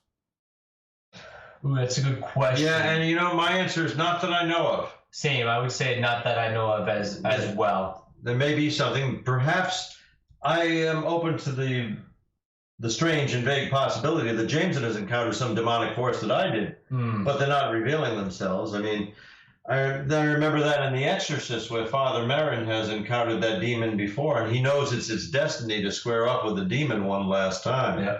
And surely the one last time, because he dies. Because he dies in it, yes. Yes. In The Exorcist. Yeah, I would be absolutely fascinated by that.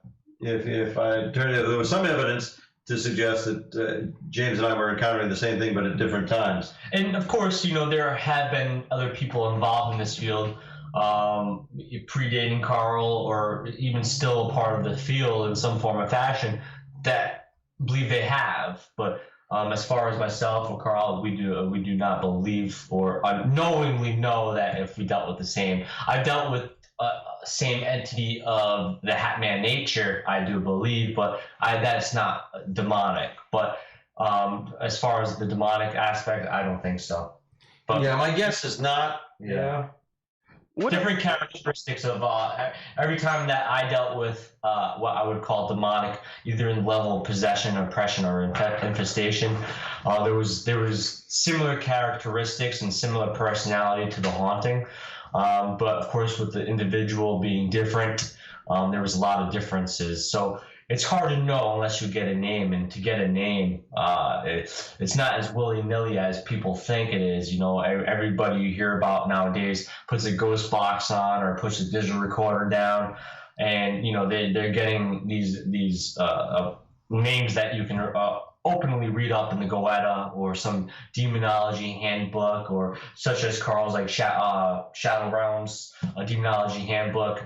But there's these books, of course, but we got to remember these demonic entities start off as this peaceful, like, haunting that exasperates and turns into something of a malevolent-based haunting once it's found its target. And the reason why it starts very small and well-natured and we're not here to harm you kind of thing is because of that invitation. They want you to open a line of communication.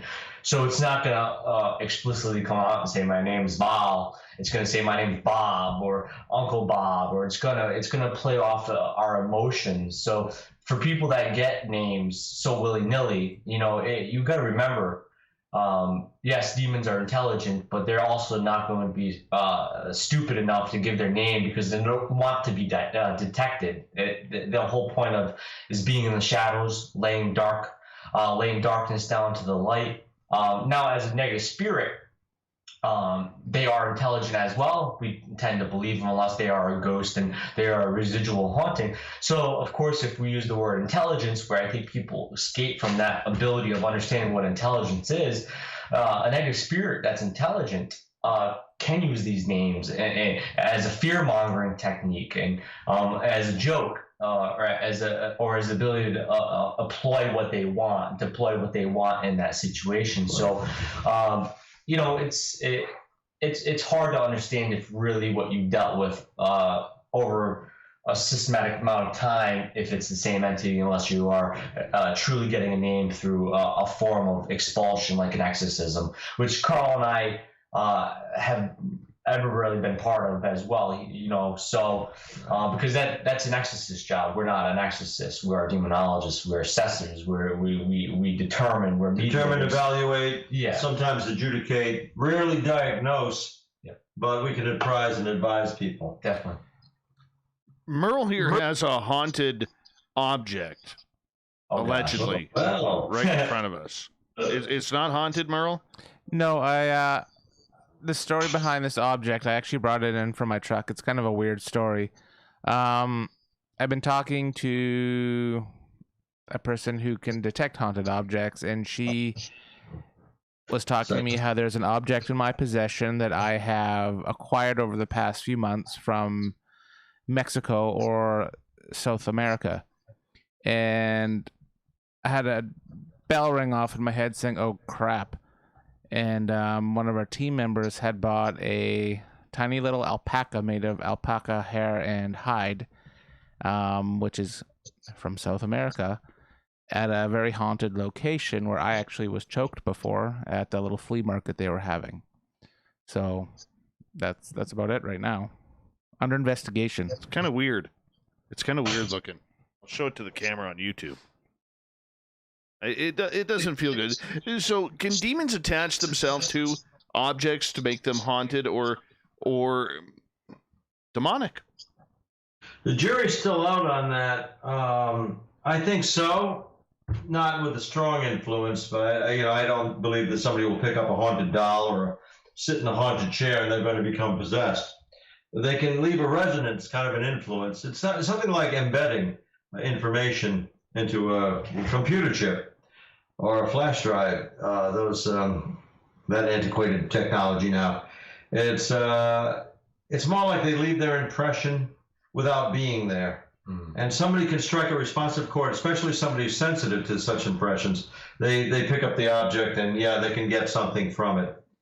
I don't particularly dread that. Like there's the infamous doll, Annabelle.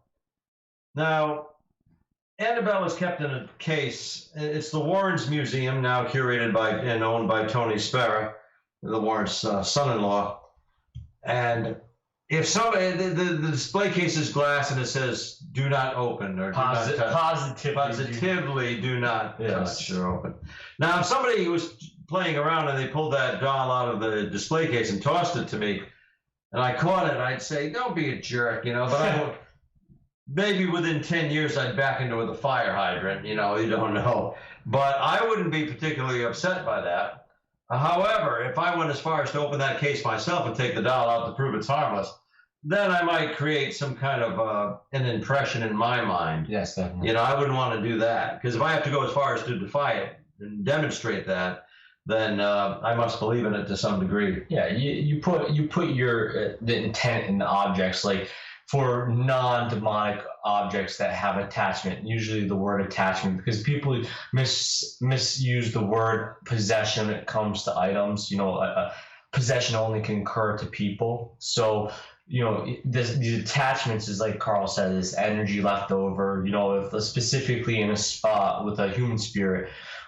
Maybe if it was like somebody that died and they're they were very connected to that object in life, there could be a form of fashion. There's some still connectivity with that object in death. If of course spirits and ghosts truly do exist, beyond the nature of theory, which is not fact, of course. So it's possible. I've dealt with items. Our good friend John Zappis deals with items. He's the haunted collector. So it wasn't the Warrens. They have their museum, and I had the pleasure to work with Tony Spera and Esper, and was able to bless the Warren Museum and be part of premiere of Annabelle Comes Home. So I've been in the presence of Annabelle and a lot of those objects, and of course they routinely bless the property and bless the location.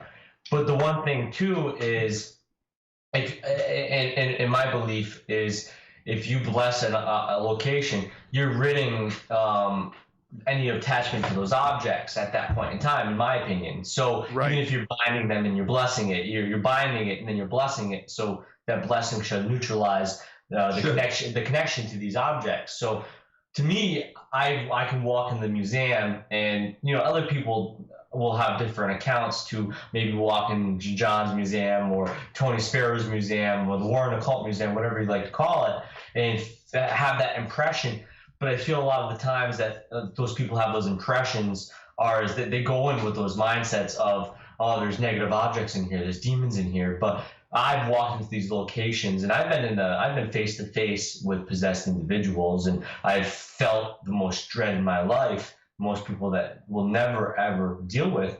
And I walk in these places like I could eat candy and watch a movie and just sing positive Beale songs in these places. So with these objects. So to me, there's nothing evil about it. But of course, also in the same token, like Carl said, I won't willy-nilly pick up the object to provoke the situation because Right. I have respect. You got to be respectful.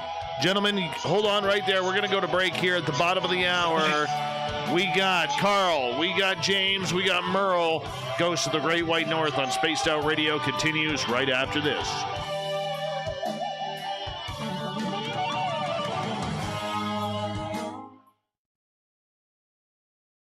Water? All right, there we go. No, I'm okay. We're clear.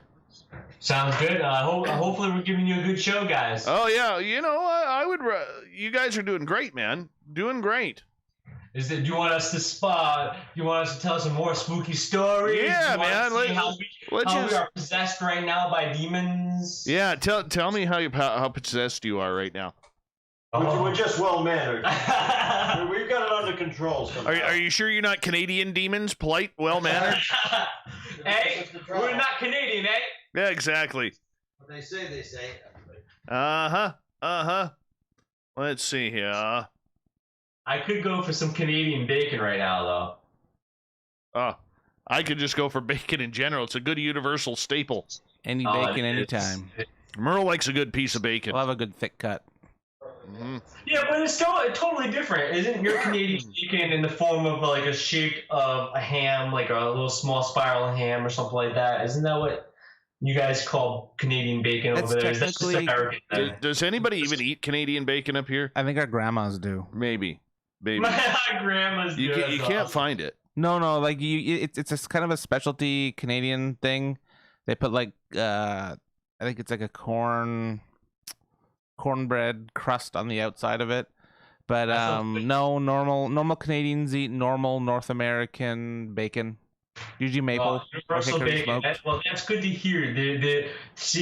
We all thought the world was in a crappy place, but in reality, bacon is universal, and that means universal love.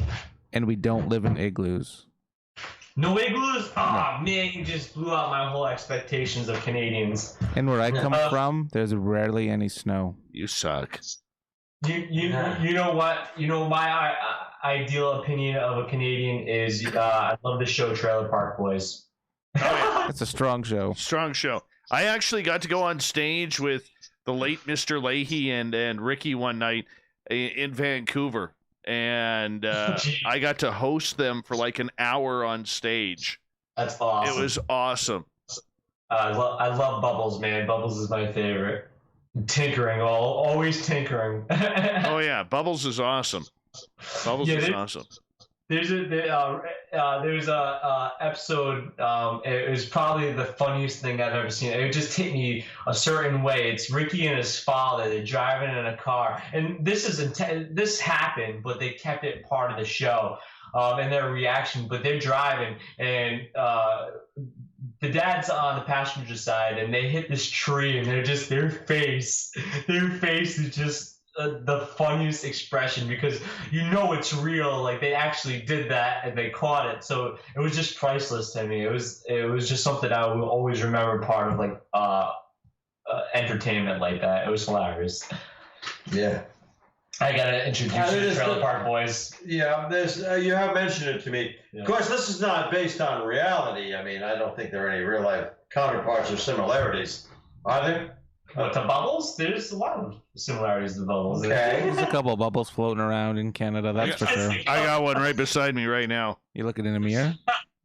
You kidding me with this hair? No. Kind of look like Bubbles. No, my hair looks fantastic tonight. You both wear glasses. Yeah. Looks nice in the still picture.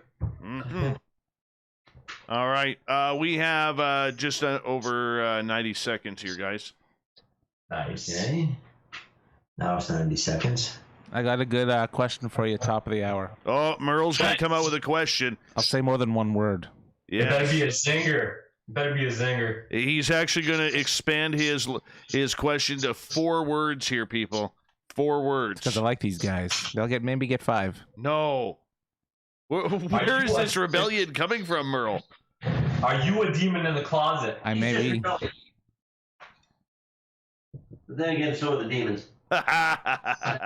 Yeah, share some characteristics, some of the positive traits. You got that right.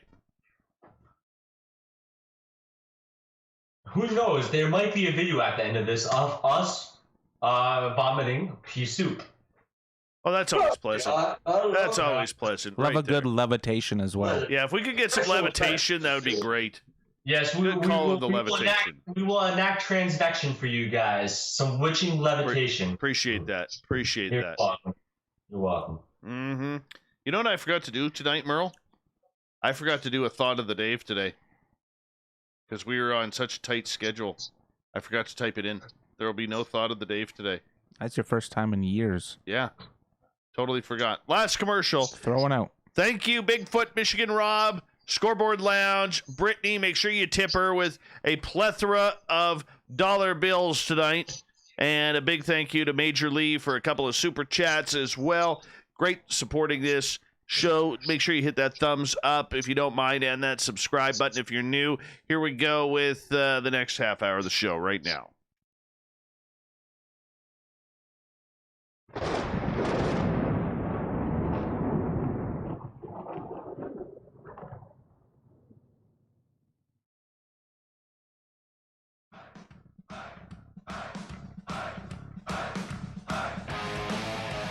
We passed the halfway point of Spaced Out Radio tonight. Dave Scott here, sitting in the captain's chair of SOR headquarters.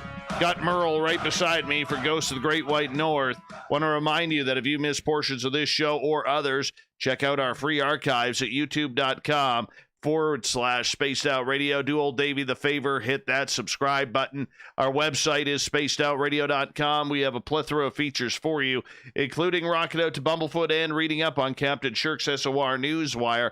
Follow us on Twitter at Spaced Out Radio and on Instagram at Spaced Out Radio Show. Ghosts of the Great White North happens here once a month where we talk everything paranormal with my good buddy Merle. High and tight hair. Almost military type. Almost. Not quite, but close. Not like mall cop type. Yeah, there we go. Hey?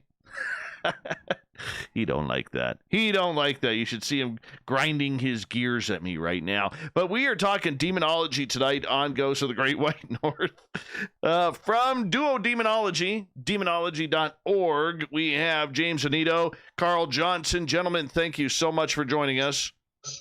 Well, our pleasure. We're here. We're Yes, here with you. and we're having a good time. Through. Yes. We're glad that you're having a good time. That's what this is all about, is having fun talking about these amazing topics that we get to do and deal with on a daily basis. Merle, you had a big bad question for these guys.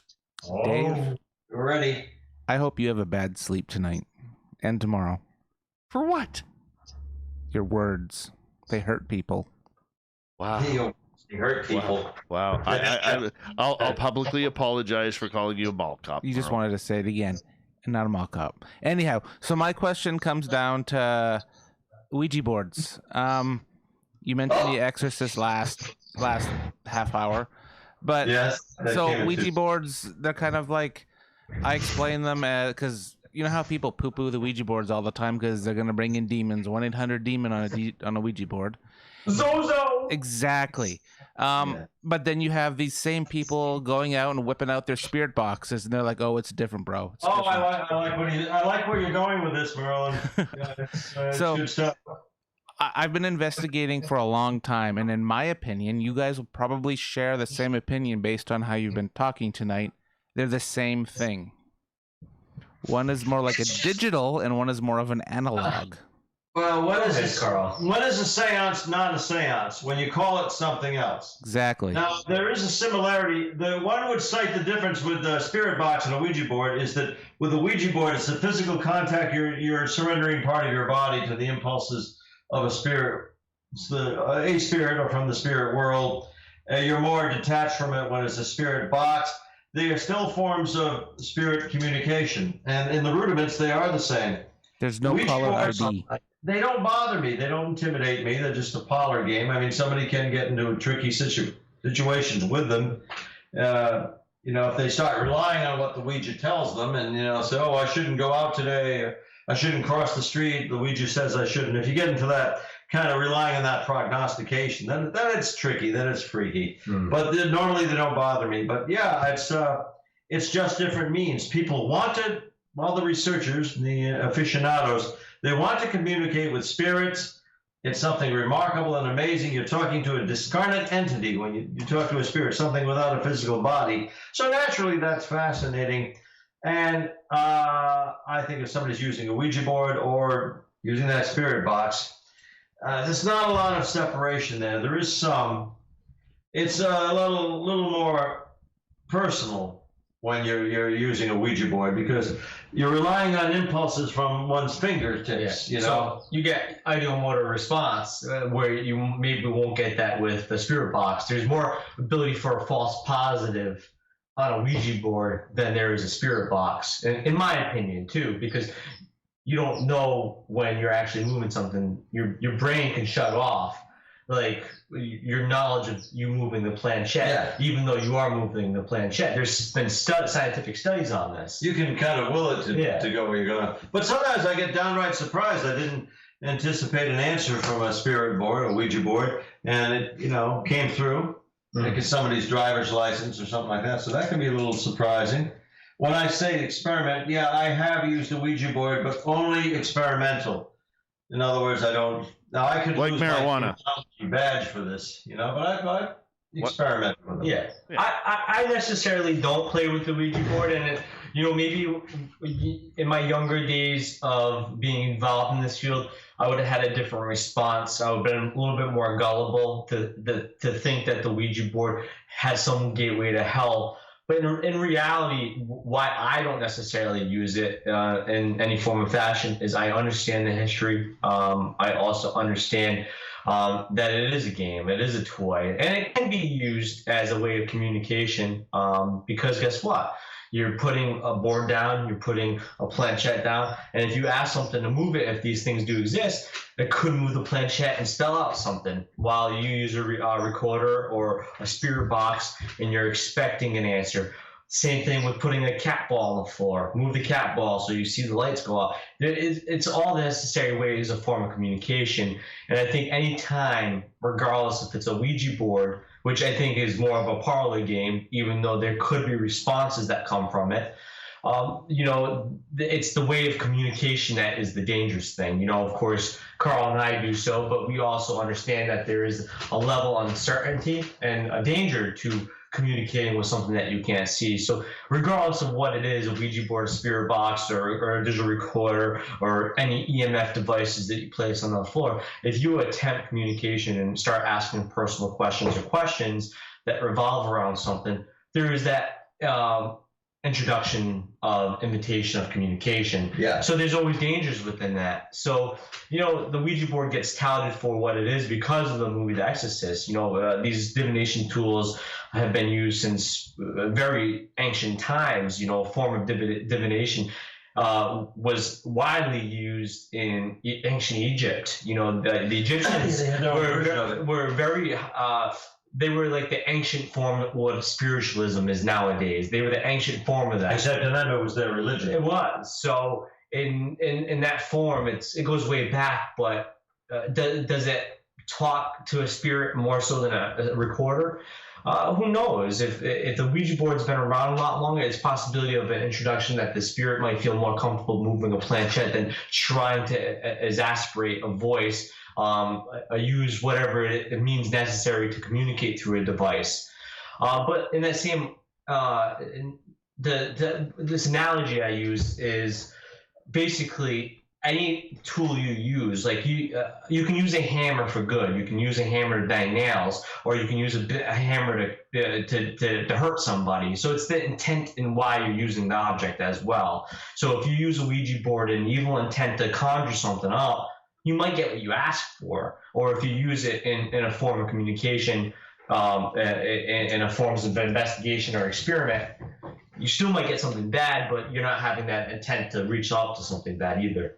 If that explains it in 1 million words or less, Yeah, well, it's such a big misconception. Yes. Yeah, it is misconceived in that way. Yeah, definitely. Yeah, so I hope we've kind of at least responded to, if not answered your question about the difference between, or maybe even the similarities to, a spirit box, which scans radio frequencies, yes, and a Ouija board.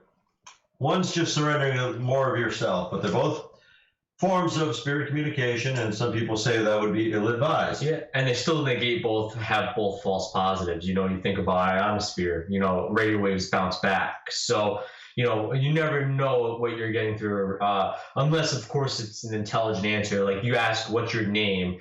And of course, that's not going to be on the FM waves or AM waves. You get a name from a spot on a spirit box. That's definite. If you get a swear word on a spirit box, then that's definitive, because that's, unless of course we slip like we did earlier, it's not going to be on the airwaves. So there's things that you can look at, but a lot of the times you also have to understand that sometimes it's the gullibility, it's the form of fashion that you want to get something, audio pareidolia. So you have that very well, actually. You have audio pareidolia. Yeah, you have to make sure that you understand that as well, even using the spirit box.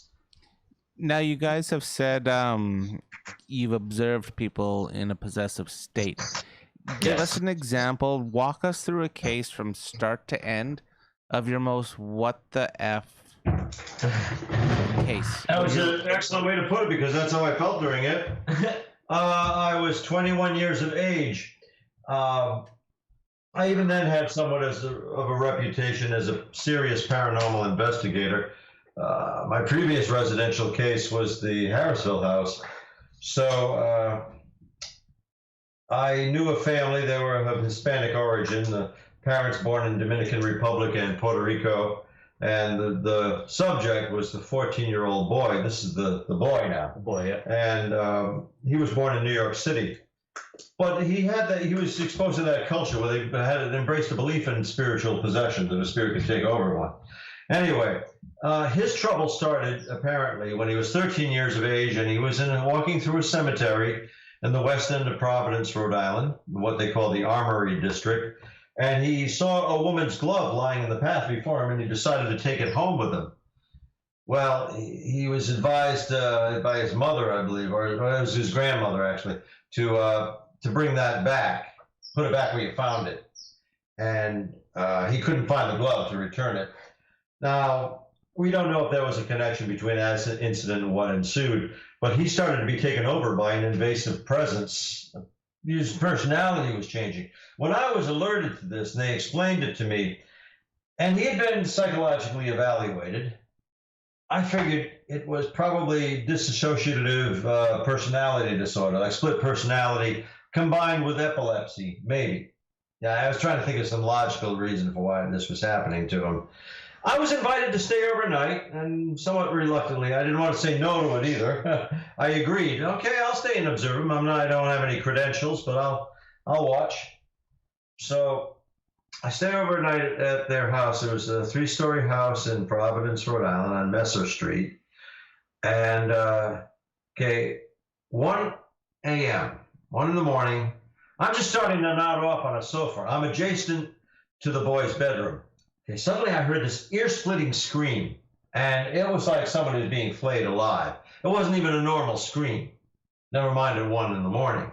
So I fumbled for the wall switch and turned on the overhead light, just in time to see that boy's door swing open, and his body was propelled out. It was like hands had thrown him out of there.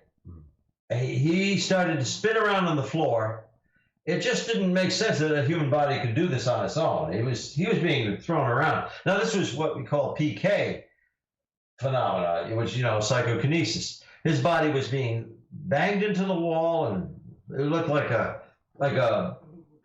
pool ball, like billiards. He's hitting the wall, spinning around. Then he did something of a backwards flip and ended up on the sofa where I had been reclining. So I'm standing there transfixed. What am I going to do? Looking. And some of the other family members came in, having heard his scream. They came into this room on the 3rd floor. And then he turned, and I wished he hadn't. I was hoping he wouldn't, but he turned and looked at me. See, he had been jumping up and down on that sofa and flapping his hands, and this deep laughter came out of his throat. It was like, it was very, very deep and harsh. And then he turned on me. It was like looking into the face of hell. His eyes were wild. He looked feral. For the life of me, it looked as if his gums had receded and just gave me this fierce look. Then he pounced on me and jumped toward me. So then I had to be galvanized into action. I held him down. I was trying to restrain him without injuring him or allowing him to injure me. That was my normal 200 pounds, but he pushed me right off. Then he came to his senses, but he was shivering and crying. I mean, the spirit seemed to recede, but this was no act. It was genuine. So it was decided that an expulsion would be performed the following week. An expulsion being a minor form of exorcism where we try to drive out the invaded spirit. All right, we're down on the first floor of this family's house, and seated in a semicircle were all the participants, and I was in the center of that semicircle. A makeshift altar had been set up, and with a bowl of holy water, blessed water, and the boy was next to it, and there was clergy present. All right, when this procedure starts, and he's sitting there smiling but looking apprehensive, I don't know what to expect, of course. Then when we started the actual procedure, there were prayers offered, and then the floor shook, and everybody became totally silent. It was as if a truck was going by that road, or it was an earth tremor, but it was neither of those. The house groaned, the floor shook. And I knew we were dealing with something powerful. Okay, then it became silent again, except for the sound of my chair with me in it being pushed or pulled back against the wall. There you got the PK, the psychokinesis phenomenon again. I'm being pushed against the wall. I hardly had a chance to be startled before I realized nobody was pulling me back. My chair went all the way back across the wall, and as soon as it touched the wall, this boy fell to the floor, went through his gyrations, and was taken over. Okay, what ensued during the next hour and a half was just awful. Horrible things happening. And for the life of me, I just wanted to leave. I knew my car, my Dodge Datsun, was parked outside. I just wanted to get back to my parents' house where I was living. I knew there was food in the refrigerator. I just didn't want to be there. So what good am I going to do these people? I just want out. But another part of my mind reasons that if I had left, I would have fled the scene. I'd probably never be able to go back into a scene like that again. What was frightening and unsettling was the element of the unexpected, not knowing what was going to happen minute to minute. So I stayed. Now, this division is going on in my thoughts, but outwardly I look calm and in control, but I'm like, I don't want to be here. This is ugly. This is abnormal. And I think one of the most unsettling things that manifested was there was a picture of Jesus Christ, a framed picture. They were Catholic. They had a lot of religious iconography around their house, and a cross was thrown off of the wall, a crucifix actually was mounted on the wall. And I glanced at that picture of Jesus, hoping the boy would too, and it would calm him some. Okay, I was standing in the same place. Within a minute, I turned around. That picture had inverted. It was upside down, and it was standing up. So what a freaky thing to think that I'm like a foot away from this picture, and somehow it had flipped around. That was unsettling, and to say the least, and quizzical. At one point, I felt that the spirit was trying to take over me. It was bouncing around the room. I'm not usually prone to such suggestion, but I very suddenly, I distinctly remember it. I hope the passion comes through my voice when I'm recounting this. I felt I was being taken over. I felt an onrush of emotion that was alien to me. I felt anger and panic at the same time. This is frenzy of emotion. If I had given into it, I would have jumped out the window. We were on the first floor, but the window was closed. And, you know, that's what something was telling me to do. I felt this overwhelming compulsion to jump out of that window. Of course, I did not. I resisted what was invading me. I just concentrated on my own sense of self. It left me shaken, but I said, I'm Carl, listen, you're not going to get a hold of me. And in the back of my head, which is the Mons area of the brain, I felt like fingers were touching my brain or something in, my cortex. This thing was sucked out of me. It just, boom, it's gone. I felt it leave me, and the emotion stopped, that bizarre onrush of emotion. At that instant, a young lady in the next room who was a participant, she fell to the floor and started pulling out her hair in handfuls. It seemed like it transferred from me to her because of the timing. You know? And I got doused with a bowl of holy water, which was semi-comical. And this boy approached me again, with this threatening look in his face. And with the courage I had to feign, I looked at him and I held my hand up and I said, "Stop." I didn't say, "Cast you out, surrender, demon." No, I just said, "Stop." And he stopped. And I put my hands on his shoulders to reassure him it was all right and I wasn't afraid. And, that was successful. To my surprise, I thought this kid is messed up. I don't know how he's going to recover from this. After that exercise and expulsion, he was better. It seemed to drive this thing out. Now, obviously, part of it was a psychodrama that he was convinced it was working. But when I've encountered other situations, it takes a while longer. And he was cured after that. Didn't have any. The only thing that happened was a month later, he and his family were driving in Providence. They drove by a cathedral church, and he started to scream as if he had a minor relapse. But after that, no more symptoms, nothing else. And if I could talk to him now, I doubt he'd remember that this happened to him because it was too sudden and too dramatic. The whole situation from start to finish took a year to be resolved from the time it started. So that was my ushering into the demonic realm.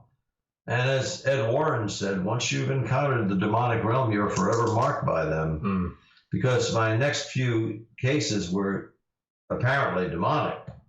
But then I knew that I would stand my ground, that I could handle this. It's very upsetting, but I could handle it. Demonology is not a glamorous field. A lot of it is listening to hours of audio recordings, listening for a voice, or standing your ground in such a situation as that. Most definitely. And, my biggest what the F moment wasn't necessarily, it was quite a few times standing in front of a possessed individual, but I would say my biggest what the F moment was, in fact, with the demonic infestation case out of Massachusetts, where that one, yes. I was doing my usual routine of interviews, preliminaries, and emailing these people, talking to them on the phone. I knew that there was a family, 2 kids, and of course a husband and wife, and never seen the house before, did not even know the address at that point in time. So I could not look at this address up, see it through Google Maps, and zoom down like a creeper. So I never knew what this family looked like. I never knew what this house looked like in this. You hadn't met them at this point at all. No, not at all. And basically, within the week of that case, of going to travel that weekend to that case, within that week, I had a prolific nightmare, and this prolific nightmare was me dreaming of me traveling to this family's house, this household. And basically arriving, seeing this house, seeing the family members that I've never seen before. This was in the dream? And this was in the dream, or I would say nightmare. And in this nightmare, instead of helping this family, I went in and killed every single one of them very horrifically. Now, you're saying, what does this have to do with anything, or what the F? Well, the craziest thing is why this nightmare is so prolific is when I went there that weekend and saw the house and saw the family members, the house and the family members were all spitting image to what my nightmare was. Instead, the only difference, I did not go in there and kill that family. We resolved the issue, but it was a scare tactic. It was fear-mongering. It was trying to get me to not come, whatever was there. But it was so prolific because never had I seen that house, never had I seen that family. And with the nightmare, I seen them, and it came to fruition, and it was legitimized by that nightmare that this is actually what I saw these people look like to every inch of detail. Every inch of detail. James, what you just described is impossible. Yeah, it is. But it happened. It did. Right. Gentlemen, I'm going to get you to hold on right there as we got you for another 30 minutes here on Spaced Out Radio's Ghosts of the Great White North. Our guests tonight, our special guests from Duo Demonology. We got James Anito and Carl Johnson. Their website, demonology.org. I got Merle in studio, hair looking high and tight. Always a pleasure to have Merle here for Ghosts of the Great White North as we do this once a month here on the show. Coming up, we're going to learn more about some demonic stories. Hey, it's Halloween just around the corner. We need to be talking some spooky stories next on the Mighty SOR. Hour 3 next.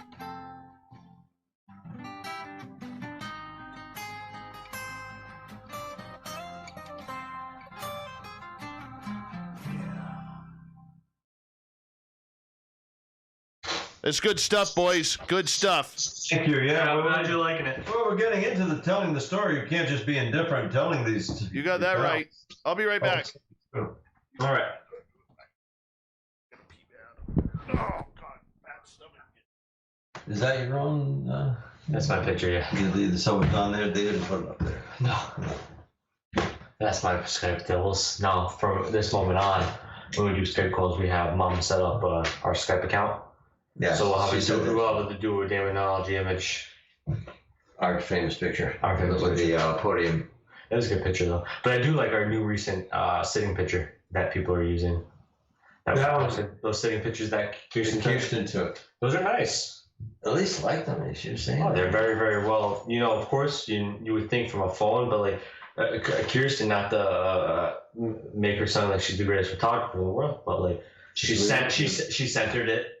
Yeah, she worked on that for a while, setting that up. Yeah, and like, you know, of course, the one with the light on, like the light, it gives it an ominous kind of like presence to it. Yeah. And with the light off, like it shows like you bring in the dark, like the darkness, and then bring in the light kind of. She's only using the light one though. I mean, for us, right? What do you mean? Well, you said there's a light one, there's a dark one. Yeah, the one with the lamp off, the one with the lamp on. But yeah, no, even Ken DeCosta, which will be interesting to show that always. Because we'll have that by the time we do that show on Friday. Well, that'll be up there. Yes. Well, we won't go through Skype on that. That's through StreamYard, correct? There's a StreamYard. Yeah. In fact, that was my first encounter. I had to set up the StreamYard. I didn't know for the show. Yeah. Well, they made it easy. They sent me the duck. Yeah. You know. That'll be interesting, that show though. they're always. Yeah, good. Yeah. They're always kind of like. Say, whoa, boy, well. It's always a barn burner. Like they always ask, like in-depth questions. Like Ken, remember when Ken? He said he would. Yeah. He always said he was going to ask. I forget what he asked me, but it was an easy one. But yeah, something. I got a question for you guys. Sure, please. Talking amongst attachments. Do you have you guys ever been followed home from something you've dealt with? Yes, I specifically have. I wouldn't call it demonic, but I was dealing with the case in East Providence, which is actually not too far down the road from here, and it was a case that was kind of sensationalized, and kind of the family was sort of exploited, but not by me, but the investigator that brought me on board. And they did like a YouTube series called "The House That Speaks," and as much as it was a rinky-dinky production, and wish I was never a part of it. The one thing that I dealt from that case is an attachment. I don't like how many people jump to that conclusion because there's so many natural things that occur. But the reason I dealt with that attachment is because of ego. I truly believe is that at that point in time, I had never been affected, never dealt with anything that to affect me beside, of course, the nightmare. But that's a dreamlike state. It's not like I've ever been physically affected, financially, mentally, so on and so on. So that case, I felt like I was untouchable. I went in there with egocentric. You were young. I was young, and I went in there with. Still are, but you were younger. Yes. Yeah. So I went in there with the egocentric mindset, like I'm untouchable. I'm the greatest that I do. I'm the youngest demonologist that's ever existed.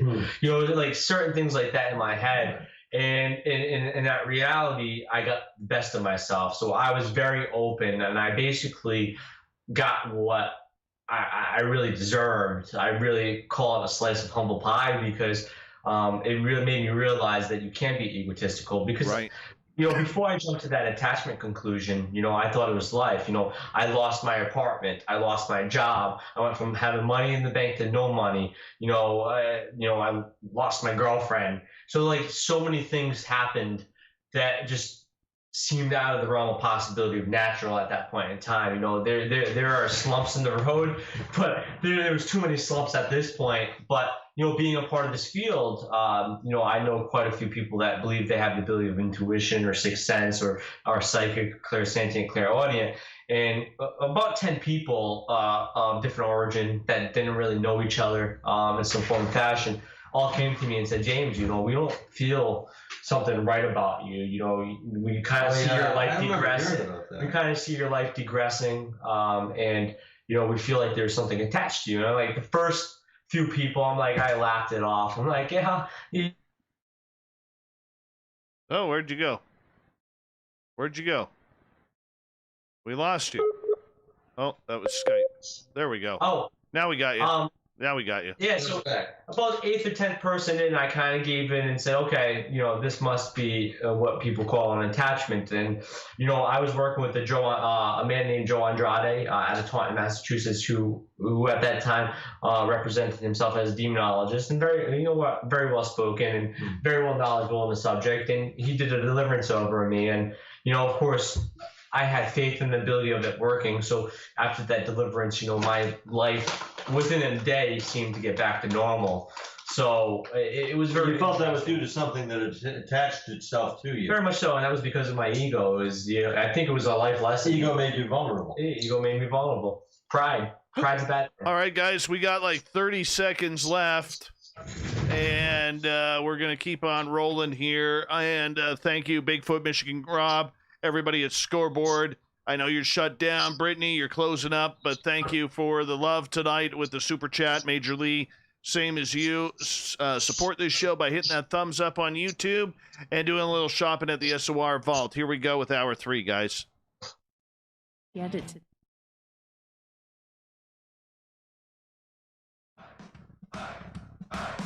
Would you like to connect with us? Head to spacedoutradio.com for all your latest show info. Now, back to Dave Scott and SOR. Third and final hour of Spaced Out Radio is now underway. I am your host, Dave Scott. Thank you so much for taking the time to share with us tonight.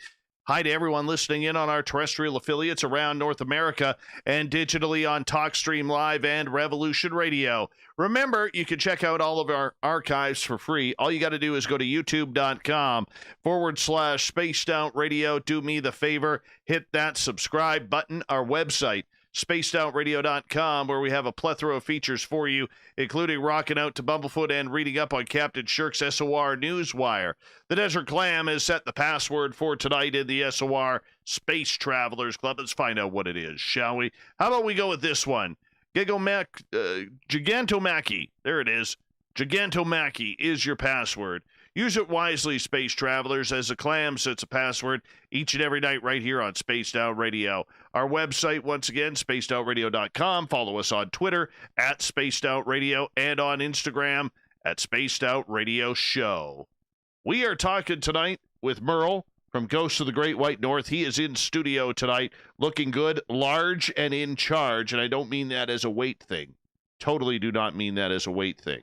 But he is looking good tonight as he's been hanging out here, heading on home back to the valley tomorrow. And on Ghosts of the Great White North tonight, we're talking demons all night long. From Duo Demonology, we have James Anito and Carl Johnson. Not to be confused with Alien Carl or Human Carl. We now have Demon Hunter Carl here on Spaced Out Radio and their website, demonology.org. Merle, you got a question for these great guys. I've had a few requests for this question. How does one become a demonologist? What's your road to that? I'll give this to the man, the myth, the legend first, as he, of course, obtained that title way before that I did. How did you get that title, Carl? It seemed to find me. I was not actively pursuing demonology as an avocation. I just kept getting contacted about preternatural situations with a malevolent leaning, like the bad cases. if it was a paranormal group investigating a case, they said, well, we don't know if we're equipped to deal with this. Carl, can you come in? I'd say, okay. They may have heard about that past involvement with that 14-year-old boy, Lucas. And, well, eventually somebody brought, I'm a couple of years into this, somebody brought a magazine article to me. It was about the Warrens and about other paranormal investigators. And they said the demonologist from Rhode Island, it was only a couple of lines, the demonologist from Rhode Island, Carl Johnson. So in print, I saw demonologist? Oh, okay. I'll accept that. Has a ring to it. I'll be that until somebody tells me I'm not. And that's how I became a demonologist, really. Again, it seemed to find me. Maybe it was some kind of bizarre simpatico that brought these to me, but I had forged a reputation as somebody who would stick with it.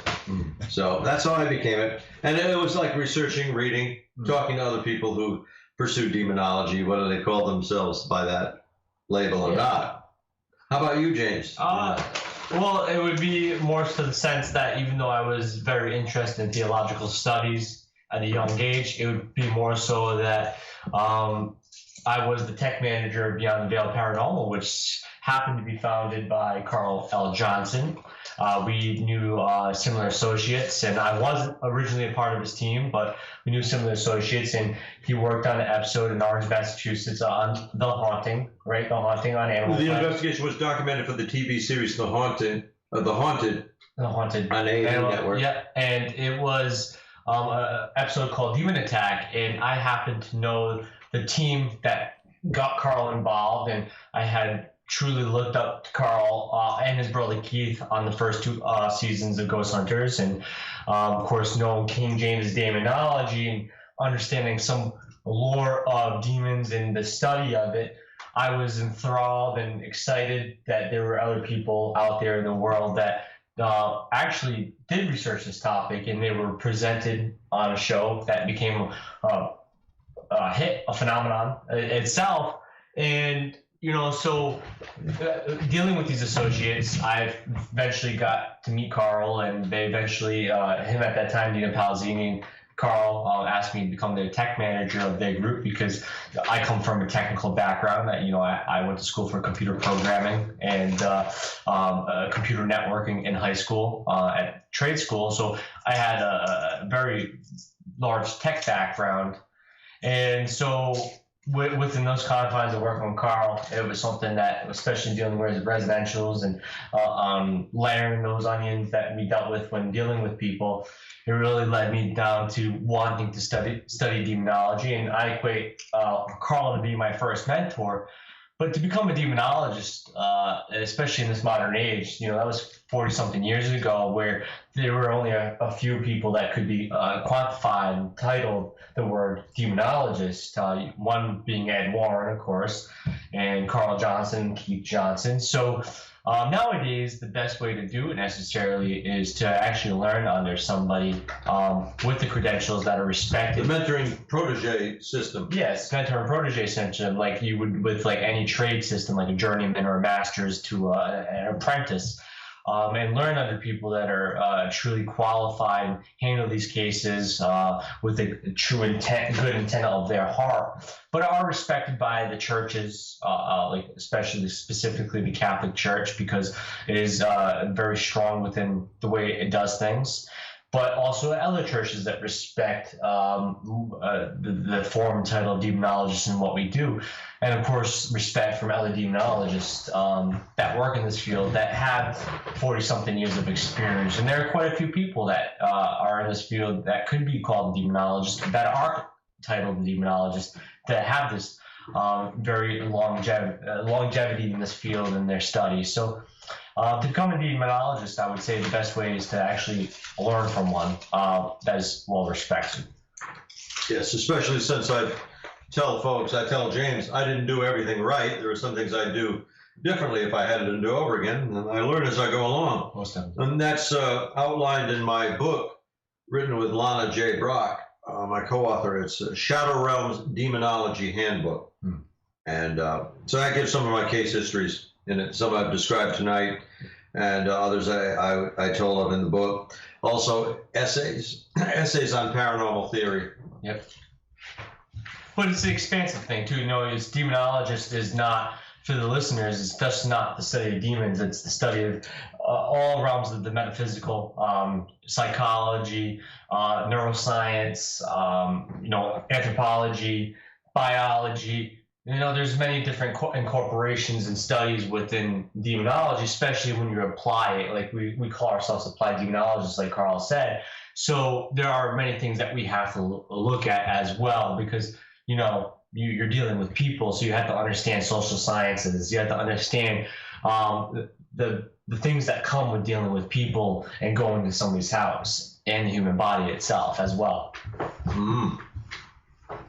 I got to ask you guys, in regards to this, when you're dealing with demons, I want to know, is there a real battle going on for good versus evil, God versus the devil? Look, I never grew up religious, but I have a strong belief in God, and that is how I grow up. That's what I believe, and I do believe there is good and evil. But when it comes to the paranormal side of everything, is that battle going on in everyday hauntings? Only in the sense that the personalities have a sense of moral good and evil. I don't think it's a universal evil or a universal good. I could be wrong. I don't know. See, it comes down to the big dunno, D-U-N-N-O. Dunno, insufficient data. My personal thing is that I don't think there are these vast echelons of evil spirits that are, warring against the human race. I think it's more individual level, and I don't think it's that global thing where, the celestial beings are, versing the infernal ones. I just don't think it's universal. I don't think there's a demonic empire and an angelic realm. I do believe in angels. I do, conversely. I just don't know how organized they are. And again, I only say I don't believe in it because I don't know. Yeah. I'm not declaiming it either. So we'll find out. Yes, that's a good point of view on Carl's spectrum. You really have to look at the history of human civilization and the changes in concept of what good and evil is. Without Epicurus and theodicies such as like karma and dualism, before dualism, there really wasn't a sense and form of good and evil like we understand it nowadays. Before, it was, the personality of a god. They could be good or evil, depending on the personality of that standpoint. If they wanted to strike down an individual, it was because a human did something. So these natures were performed in a judgment-like state. So with the idea of good and evil and there being a war, that really more comes with Greek philosophy and the adaptations of, like I said, Epicurus. So it's hard, civilization has changed in some concept of their opinion of life after death as well. So I think you have to take the commonalities, like the similarities to what has come before and is what is present, and look at these similarities and say, okay, this hasn't changed from the Akkadian Empire. Yeah. This hasn't changed from this. And if this still follows to this day, there's a reason for that. But if there's been fluctuations and changes, is that because of understanding, or is that because of cultural influence, power of suggestion? So it's tough. I do believe in angels and demons, but I don't know if there's an eternal war. I don't really know. Like Carl said, I see it as more of an individual situation, because I haven't seen hundreds of angels and demons fighting before me. Right, James, I got a question for you in regards to being a man of faith and a deacon in the church and everything like that. Okay, yes. What's the difference between a psychic and a prophet? Because we're not supposed to follow psychics according to biblical statements. Yes, but on the flip side, isn't a prophet a psychic? In some form of fashion. So, and you would interpret that a psychic is somebody that gets the future or some sort of fortune telling from a spirit instead of a prophet getting this telling from God, which could be interpreted, how would they know it's God? Did God perform some, like within the Testaments of Moses, the first 5 books with the Torah, you see within the writings of, like, of course, Exodus and Deuteronomy and situations like that, you see what God presents for these to be notified that this is God, and this is why it's presentable. Now, as for psychics, they are receiving message from a spirit that is unknowing, that can't testify for the nature. They can't perform a miracle. They can't perform something with substance in front of that individual beside this message. And that's why there's caution with that, because anybody can be told something. That's how people are manipulated by other humans. You're told this, they believe it to be fact. So that's where the dangers lie. I do employ psychics and mediums in my cases because I think a box should be checked to determine a situation, and it's something that hasn't been disproven. So if it hasn't been disproven, then why not use it as a part of your articulating a case and understanding a case? But that's the difference. One, supposedly God spoke to them. Yes. And, ordained by God, the prophet is given a gift by God, yes, a responsibility given by God Almighty, and the psychic, it's their own innate ability. It's their own impression. They feel it's their third eye, and they are receptors, and this information comes to them. Yeah, most definitely. It's still an argument, though, because in my opinion, maybe I'm looking at this too humanely, but you can't really prosecute a person for being a psychic if a prophet does the exact same thing. Well, I don't prosecute that. I use them. I think. Pardon me. I just want to clarify. I'm not saying you, my friend. I definitely. I think it's open into interpretation. I think where Carl said earlier with the Ouija board. If you take the Ouija board and it tells you to do something, and you take that and you do it, you don't cross the street. Right. If a psychic tells you that spirit said don't cross the street, are you going to adhere to that? As if God says don't cross the street and then throws a meteor or some kind of huge rock in the middle of the road and presents that this is why you don't cross the road, there's a difference between spirit. Then you're going to find your religion real fast. You are. So yes, there's some ways to twist the concept, but in some form or fashion, that's why people don't understand. That's why the biggest debate of theology versus science and has always been there, because what is the difference? What is this adherence? So I think people need to read, not in between the lines, but they need to read the whole context of what the story is. So it's those are the ways that you can look at it to understand the differences. But in the same, like you said, are they technically the same thing? Yes, they could be, but one's not talking to spirit, one's talking to God, and one's talking to an earthbound spirit or an angelic force. Again, you got the big to know, but yeah. What it, quote H.P. Lovecraft, the horror fiction writer, one of his famous quotes is, the chief, if I can remember it, the chief delineation between theology and mythology, or he said mythology and theology, lies in lies in acceptance. That is, to what degree one embraces one or the other. A person embraces one or the other. So it's acceptance. If somebody believes in it, and all myth was, taken literally at one time. It was, yeah. If a person believes it, it's theology. If they know it's a fantasy, or regarded as a fantasy, then it's mythology. Yeah. So it's the celestial dichotomy that is ongoing. All right, guys, we have 5 minutes left on this show. Give us one 5-minute story of one of the scariest investigations you've done. Just for the listeners, for a spooky story, Halloween. I would have to say one of the scariest non-demonic cases I ever dealt with was probably Old South Pittsburgh Hospital.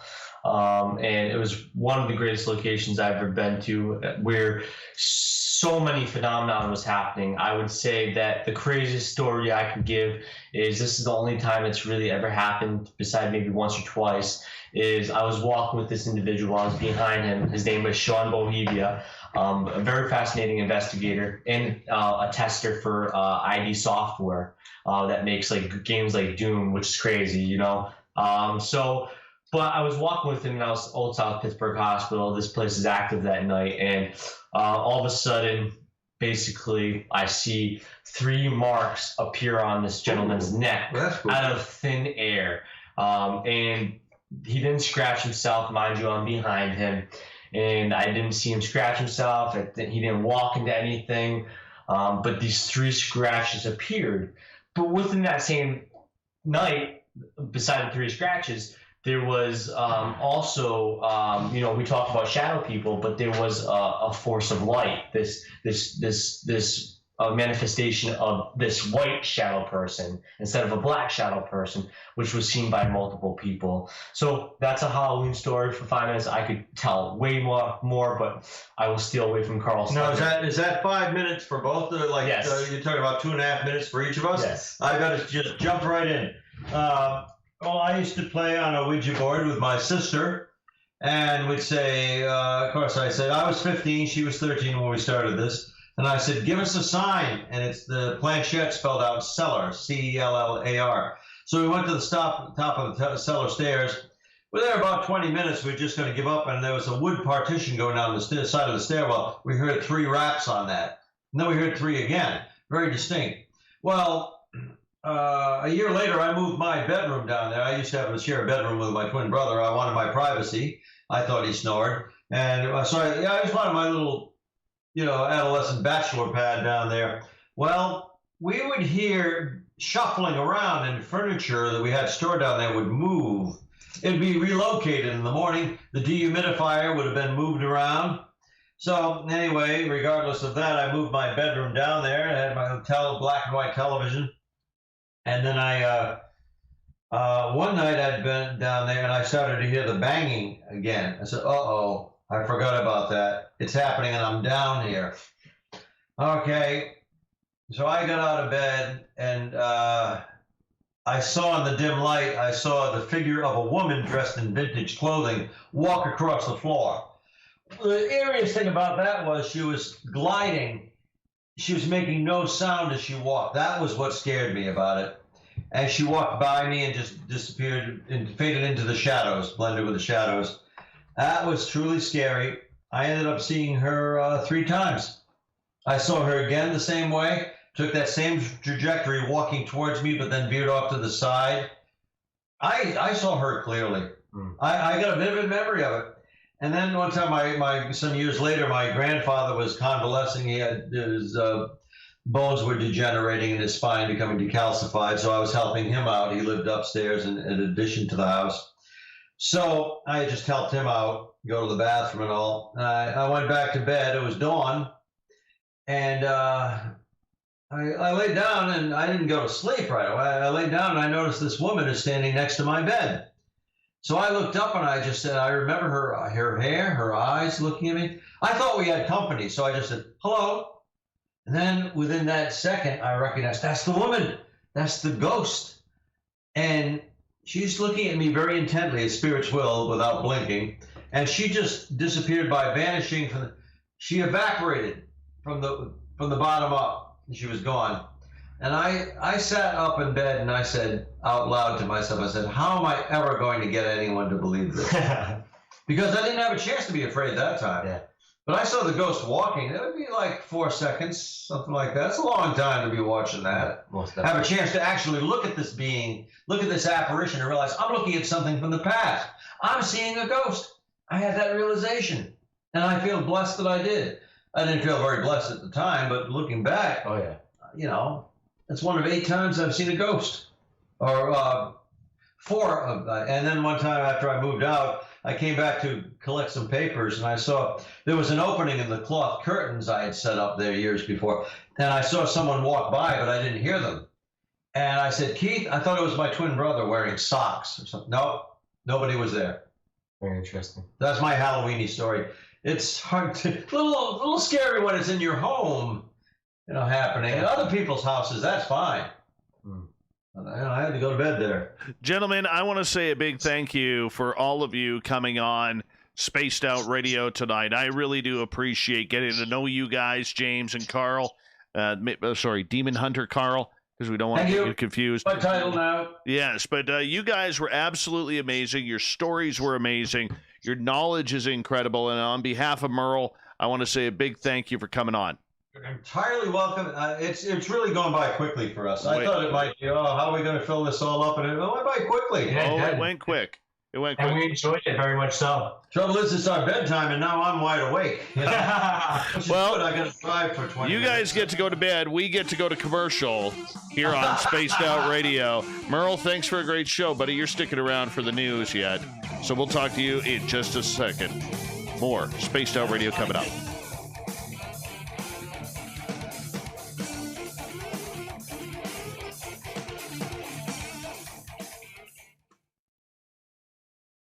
Good job, gentlemen. Thank you. Give them a few claps. It's a good show. You guys did a good job. Very well, good production, guys. Oh, you guys are awesome.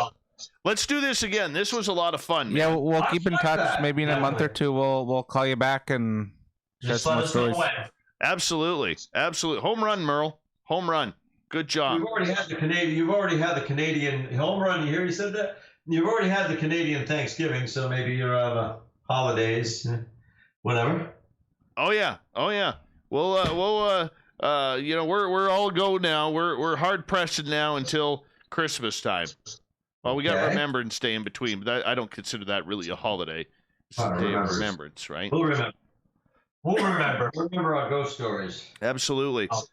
All right, my friends. All right, guys. I got to get ready for the news, but great show. Thank you for your time, and you guys were amazing.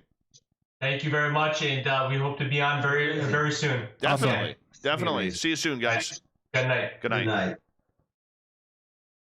Honestly, Merle, fantastic guests. Fantastic guests. Yep. You might. Are the mics off? No, the mics are not off. I enjoyed that show. They're very factual. I like it when we have guests where we don't have to talk a lot because we're here to feature them. You don't talk a lot anyways. I held that show for 2 hours. You were just sitting there twiddling. Really? Yes. Really? 100%. Should we have a vote? Yes. Should we have a vote? If you're in the YouTube chat room. No, I'm teasing. I know. I want non-partial voting. No. They my people here, they'll probably vote for me. Pity votes. Exactly. So this is what we're gonna do, Merle. We're gonna do the news here. Then we're gonna quickly edit the show. Then we still got some stuff to go over, so we'll make a run to Timmy's. What do we have to go over? Stuff. Stuff. And then we'll call it the night. Lots of show left, though. Hey, Jarhead, thank you so much, buddy. Thank you, Roy. Where's my man, Eugene?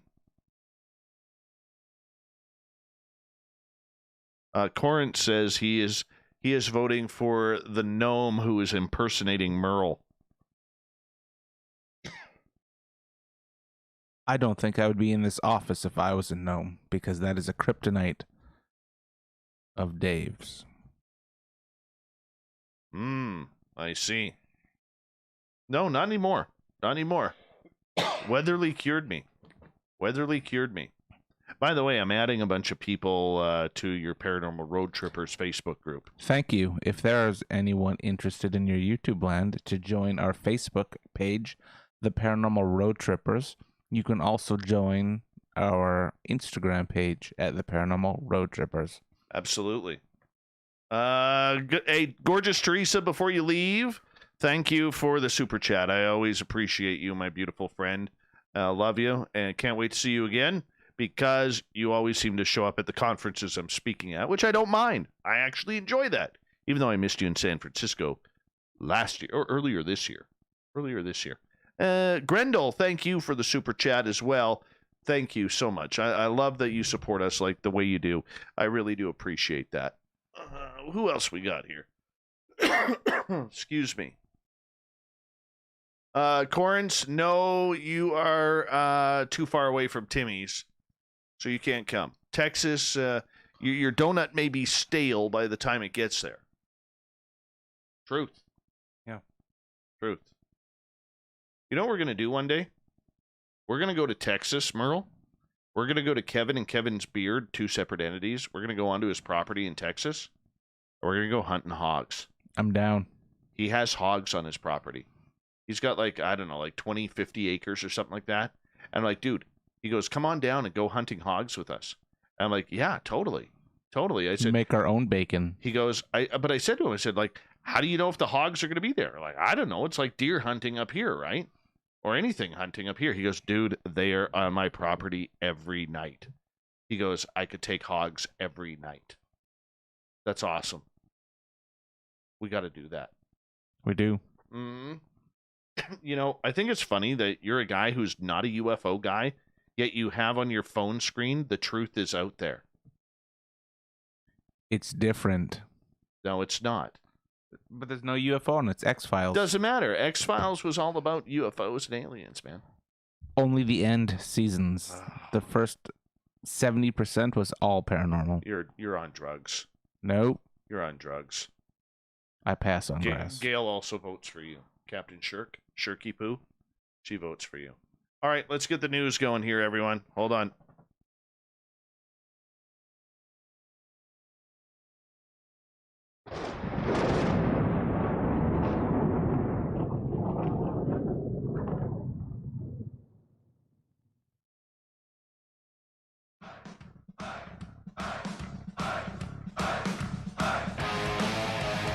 We rounded third. We're heading for home tonight on Spaced Out Radio. I am Dave Scott, the legendary host of this show.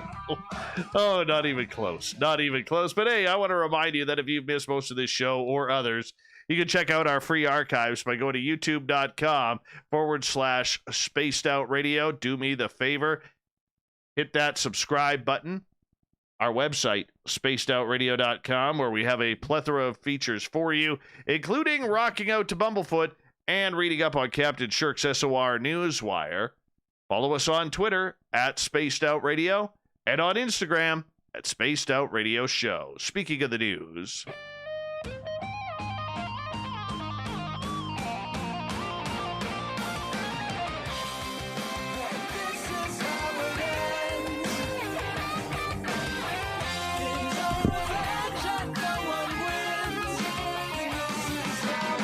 The news is always changing, which is why we bring you the SOR Newswire at the back end of every show, where we get to the weird, the strange, the wacky, and the sometimes Florida. Oh, Florida. You never seem to let us down. You never seem to break our hearts. Oh, here it comes. Here it comes. A now former, and I say that right, a now former sheriff's deputy in Florida has been arrested after allegedly performing an exorcism on a child and telling another there were demons in his home and to shoot anyone who entered. Wow. This is awesome. 37-year-old Christopher Doherty, don't know if he's the singer, or is that Daughtry? Daughtry. You're thinking of Shannon Doherty. Oh, whatever. No, not Beverly Hills 90210. Anyways, Christopher Doherty, the former now cop, all right, was arrested on child abuse allegations the same day he was fired from the Orange County Sheriff's Office on an unrelated matter, according to the agency. He had been a sheriff since 2006. Deputies responded Thursday to a 911 call about a residential alarm and determined there was evidence of child abuse going on at the apartment operated by the former, or occupied by the former officer. A girl wearing body armor and a Kevlar helmet was lying on the ground in a shooting position with a rifle. A boy was armed with a taser, and Doherty was in possession of a handgun.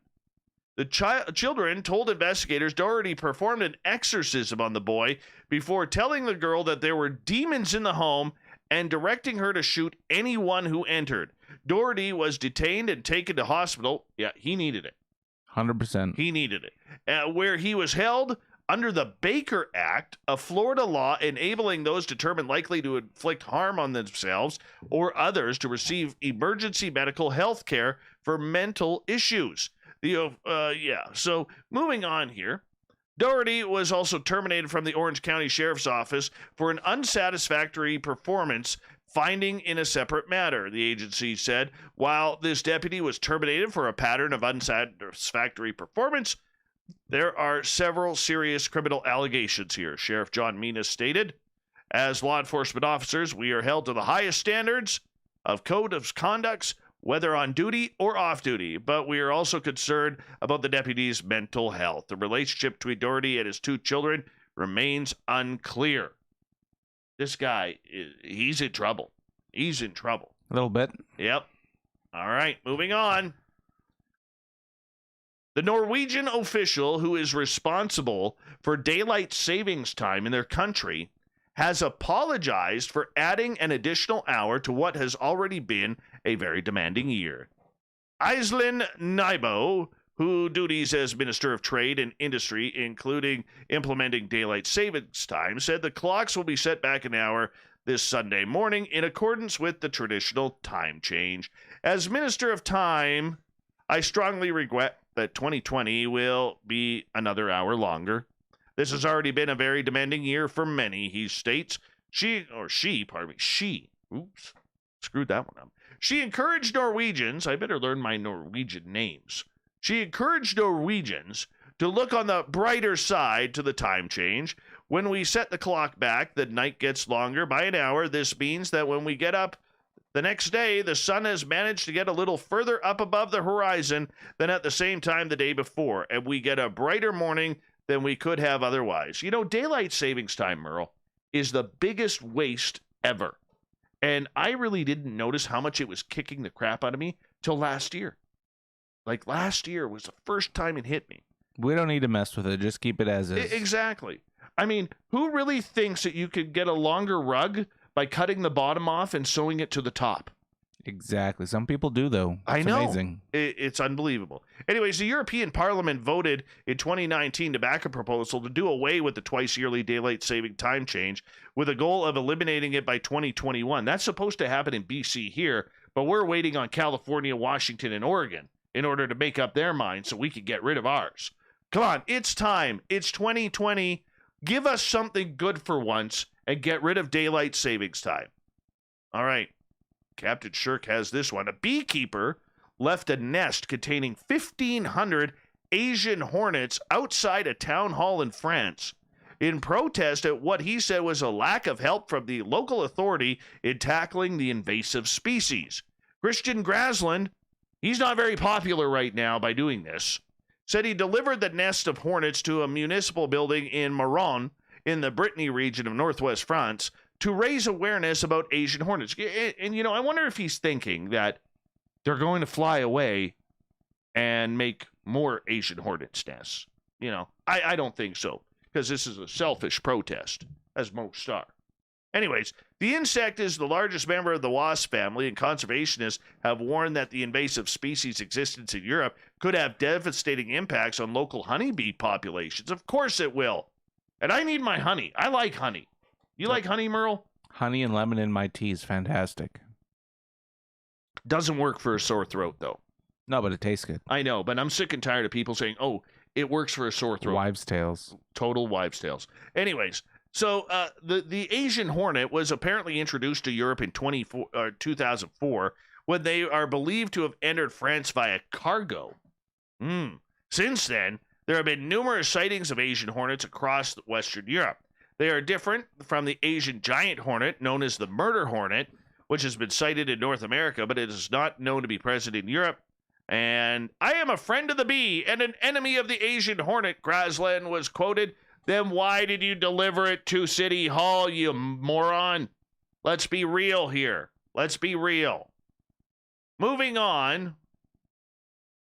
It looks like the Washington nameless football team has decided on a name for next season. The Washington football team. Yeah. Creative. Very. You had me stunned there. Though it was originally thought the Washington football team would be a one-season stopgap after the franchise ditched its controversial name in the summer, it now appears the organization will use the new moniker for at least another year. There's a pretty good chance we will be the Washington football team next season, said team president Jason Wright. On July 13th, the team retired the name and logo it used for 87 years. You know what I'm noticing about this story? They're not even saying the former name. Just say it. They were the Washington Redskins. Yeah. Right? I don't agree with that name. I thought it was a little old. Okay. Right? But it was time. But I can't believe that the author of this story, Ted Homeland, doesn't even have the nerve to write the name. I don't know. That's bad journalism in my part. Bad journalism. I agree. You know. Anyways, the football team goes on to say, I think next year is fast because of how the brand has come together through uniforms, through league approval processes. We could get there quicker. It's actually pretty hard to get there that quickly because of all the steps that need to happen. Daniel Snyder, who has owned the team since 1999, has long been opposed to changing the team's name and vowed in 2013 to never change his view. He even fought all the way to the Supreme Court to protect the team's original name, the Redskins. I added the Redskins because that, technically in the writing aspect of this, that should have been added in the story. It's pieces of the puzzle. Exactly. Snyder was forced to change his tune, though, after corporate sponsors FedEx, which has its name on the stadium the team plays in, Nike and Pepsi put pressure on the team to axe the old handle. I'm okay with that. Change the name, okay? But let's not be embarrassed. All right. Captain Shirk didn't want me to add a story, but I needed a Canadian story tonight. Okay? How drunk do you have to be, Merle, to do this? Hit me. Okay? So this young lady has a few drinks. Decides after a night out, you know, like many of us do, we want to go through the drive-thru and maybe grab a burger because there's nothing great or nothing greater than having a little grease after a night of festivities. All right? So a Toronto woman goes to McDonald's. She orders a hamburger. Hold the hamburger. That's very common. Where I live, a lot of people order the Big Mac without the meat. Yeah. Well, then you're not ordering a Big Mac. Ordering bread and Thousand Island. Exactly. But she took it a step further. Shirky Poo's going to be mad at me for running this one, but I had to because it's a Canadian story. So this woman goes to McDonald's. She goes through. She requests one hamburger, sans bun, with no mustard, onions, pickles, or beefy patty. What she did want, though, and this was very specific, were 2 packets of Heinz ketchup in a takeout box. It was an order that would have put Meg Ryan's When Harry Met Sally character, who made custom alterations to a food order, to shame. So, this is what her story is. The woman's husband posted the McDonald's receipt to Instagram. So we had a few drinks last night, and the wife decides, they're one of these couples that has both names. You know, how do you say trust in a relationship? Let's both have the same Facebook or Instagram. Oh, man. Yeah, it's one of those. It's one of those. So right there, you can't trust either of them. One of them screwed up. That's why they have that. Exactly. All right? Exactly. So at Katie... Oh, I read it wrong. Sorry, it's a Dutch name. It's a Dutch name with the mark at the end. Mm-hmm. I just read the last part. Anyways, so Katie decides she wants a McDonald's hamburger to cure her hangover. And so her husband writes, now Katie is the type of person who will make modifications to a classic, no pickles, no onions, etc. So this is what she ordered. No pickles, no onions, no mustard, no bun, no patty. They literally sent us 2 ketchup packets. His wife commented, hashtag, whoops. Ketchup. All right, back to Shirky Poo's stories here. The ocean is as black and chipped obsidian Yet, which way you look, dozens of bright lights illuminate the water at night sky. Nearly 400 nautical miles from the South American mainland, the crew of a Peruvian Coast Guard ship count more than 30 Chinese squid boats lighting up the sea like a city at night.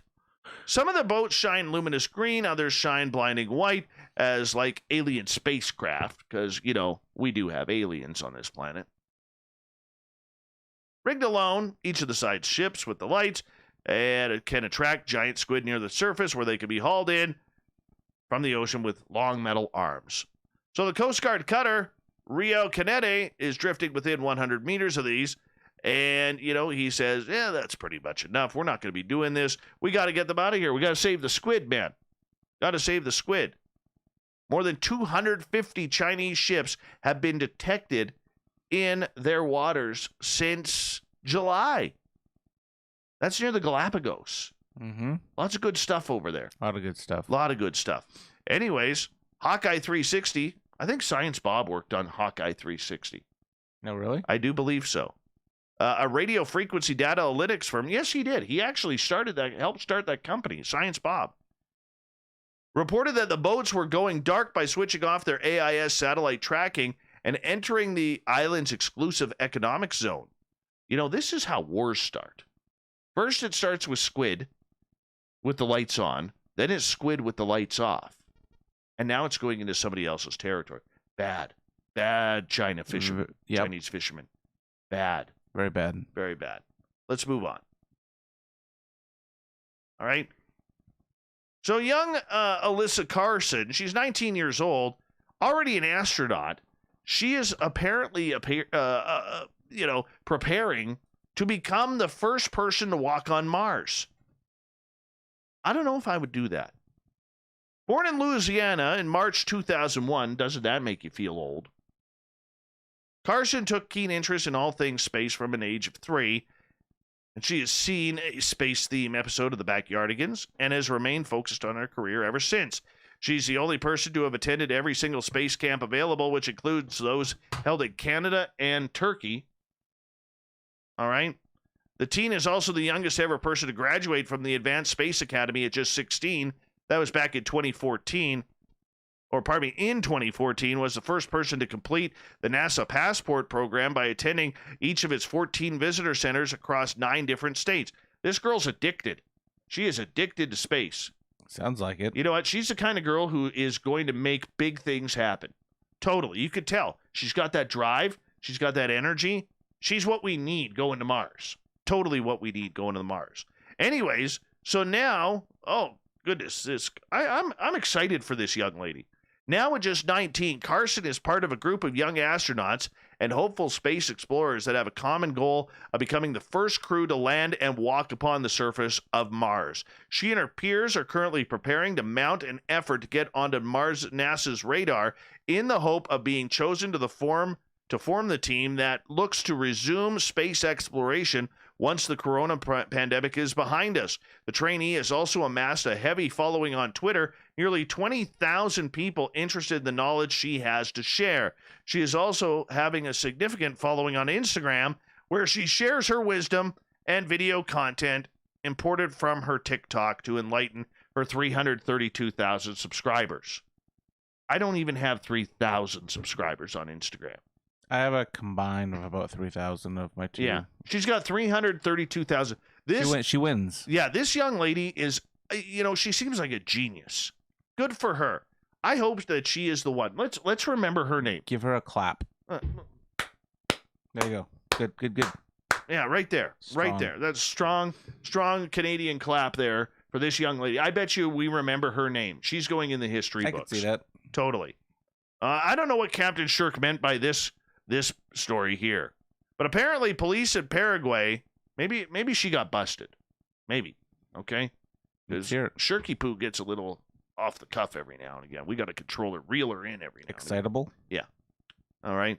Police in Paraguay found a record of 2.3 tons of cocaine hidden among a charcoal shipment destined for Israel. They said the drugs had an estimated street value of $500 million. It is the largest drug seizure police have made in the South American country. The cocaine, which is now going to go missing, make some people upset, and ruin a lot of parties in Israel, was found in a container at Terraport, a private port in the city of Valletta, near the capital of Asuncion. I can't pronounce Clam's passwords, but I can pronounce Asuncion. Asuncion. Thank you. 2 people have been detained. One of them, the former director of a state TV channel. Oh, there's going to be some upset people over this. $500 million. $500 million. Oh, well, what do we got time? We got time yet here. Let's continue on. The crew of the International Space Station plugged a long-standing air leak after locating the source with the help of a tea bag. So they went teabagging on the International Space Station. So they teabag on the International Space Station. That's what I just said. They teabagged on the International Space Station. Anyways, Russian space agency Roscosmos said the station had been experiencing a mysterious air leak since September 2019. Nothing scary about that up in space when you're losing oxygen. But the leak was minor enough that fixing it just wasn't considered a priority until the leak rate increased in August. Because it's like a tire on a vehicle. We never worry about it until it starts leaking faster. 100%. And unfortunately for these guys, they don't have the ability to, pull up to a Chevron or a Shell or an Exxon or a BP. Nope. And just get her fixed right there. There's no Canadian Tire there that you just pull into. Not even a Cal Tire. Not even a Cal Tire. Exactly. So Roscosmos said the leak source was finally found when cosmonaut Anatoly Ivanishin, you see that? Nice Russian pronunciation there, broke open a tea bag. Ivana. No, it's Ivanishin. Okay. Second syllable gets the heavy pronunciation. Anyways, they open a tea bag, allowing the leaves to float free in the transfer chamber of the Zvezda service module and the station. The crew then sealed off the area and monitored the leaves on video cameras, noting that the tiny tea fragments were floating towards a scratch in the wall that had been confirmed to be the source of the leak. Nothing a little duct tape can't cure. Fixes everything. It does. 2 things you always need in life. You need duct tape and you need WD-40. Yes. That's all you need in life. Hey, Merle, thanks for coming on Spaced Out Radio with Ghosts of the Great White North, man. You're welcome. Man of many words. We got Merle from the Paranormal Roadtrippers. Thank you, Captain Shirk, a.k.a. Shirky Poo, for giving us the delightful and talented news that we have for tonight. And thank you to our guests, demonologists from Dual Demonology, demonology.org, James Anatino and Carl Johnson, Demon Hunter Carl, not to be confused with Human Carl or Alien Carl. I like those guys. They're nice guys. Very nice guys. Hey, guess what, Merle? We got Mr. Ron Bumblefoot Thaw rocking in the background with Little Brother is Watching. Bumblefoot is the official music of Spaced Out Radio, rocking us in and out of every single show. Get your horns up for the guitar god himself. Special thanks to everybody listening in at home, in your cars, at work, wherever you may be. Thank you to everybody in our chat rooms on YouTube, LGAB, Spreaker, Revolution Radio, Facebook, Space Travelers Club at our website, and all the snarkers and snarkettes hanging out on Twitter at hashtag Spaced Out Radio. All of you were magnificent tonight. Thank you for your participation. I know you're out there somewhere. Remember, this show is copyright by Spaced Out Radio and SOR Media Ventures Limited. Thank you so much for choosing to share your evening with us, because together, my friends, say it with me, Merle, we own the night. Mr. Bumblefoot, we need a favor. We need you to take us home.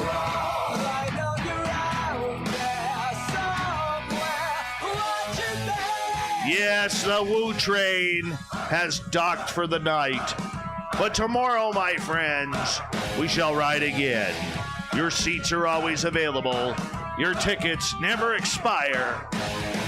And if you want to bring a friend, we got room for them too. Good night.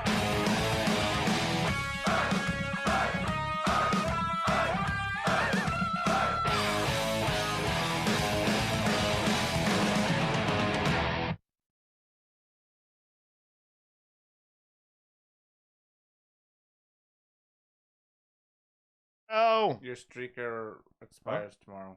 Yeah, I know. What? The 22nd. Yeah, I know. Okay. And then it'll get renewed on my credit card. Okay, just checking. Oh, Shirky Poo's flipping out on a McDonald's story. For real? Shirky Poo, I'm telling you right now. Shirky Poo. You keep it up, we're going to phone you.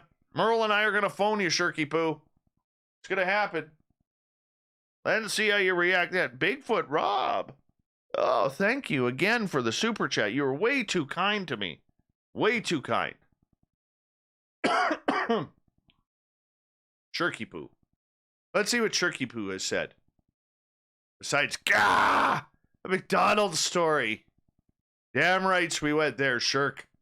You're damn rights we did. Oh, yeah. Oh, yeah. Let's go here. We transfer. If you were to be a body dancer, would you take part in Merlesque? Oh, you've been waiting to use that one for a long time. I have. Merlesque Theater. That's very nice. You know, I say that because I care. You know that. 100% know that. Yeah. Merle. Hoppy. Merle.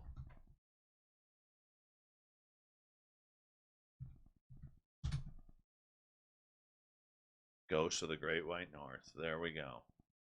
Get this shit going. Will you love me forever? Will you need me? I can't even sing that because if I will get flagged by YouTube. Really? Yeah, I've been flagged. And Facebook actually banned my video till it was reviewed to see that I was singing it and I wasn't actually playing the audio. How screwy is that? That's dumb. Uh-huh. Hi, Marine Megan. How are you? Megan wants to take us on the chopper for hog hunting. Helicopter hogging. Oh, yeah. Hogacopter. Yeah, I agree. We need to do that.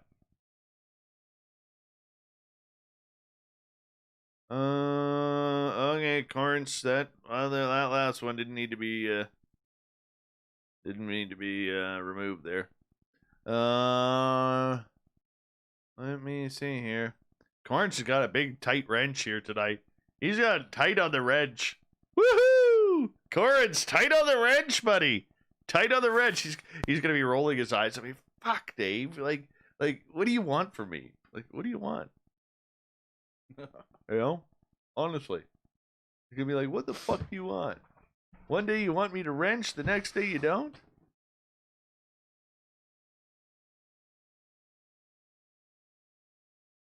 I dare you to eat this. No, I'm not eating that Vegemite. Have you tried it before? No. My daughter brought that home for me for when she went to Australia. It's horrible. Yeah. In England, when I lived in England, they had things like this, but they call their Vegemite Marmite. Yeah. You know what the grossest thing is? You know what my dad eats? Marmalade jam. That's good. Are you serious? It's oranges. Marmalade jam is horrible. It's oranges. No, it's not even oranges. It's the skin of oranges. Okay? Yeah, it's tart and horrible. sweet and tart. It's absolutely disgusting. You kind of look like you like jam though, like you're a jam connoisseur. I have one jam that I eat, strawberry. You know why? Because I grew up in the raspberry capital of Canada. Okay, and my mother would go get like giant boxes of raspberries and make raspberry jam, and I'd be like, Mom, I want strawberry jam. Well, you have some raspberry jam. It's just the same. It's just the same. It is the same. It is not the same. They taste different. Absolutely different. So I blame my mom for that. Okay.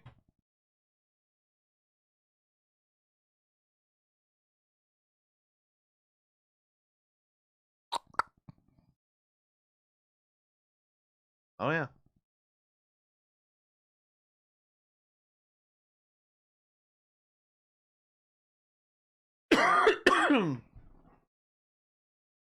All right. We're not throwing anybody out. We are not throwing anybody out. All right. Nobody's getting thrown out of the chat room. We don't ban anybody. All right.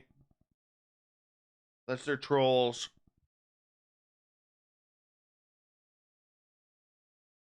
What is this one? This Dropbox. Will you love me forever? Will you need me? You know what? Mm-hmm. I had a good time today, Merle. Yeah. Yeah. Had a real good time today. Excuse me. Solid. Yep. Absolutely solid. Solid show. Yep. Solid day. Yep. Hold on. I gotta turn this on here for a second. This is not the London Eye. Friend, we got room for them. This is not the London Eye crew. Weird, they started. This is not the London Eye crew. Oh, I'm gonna just clean that up.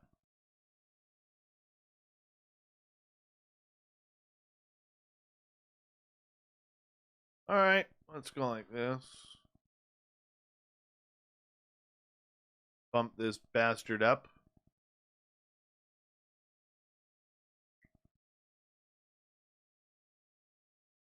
All right.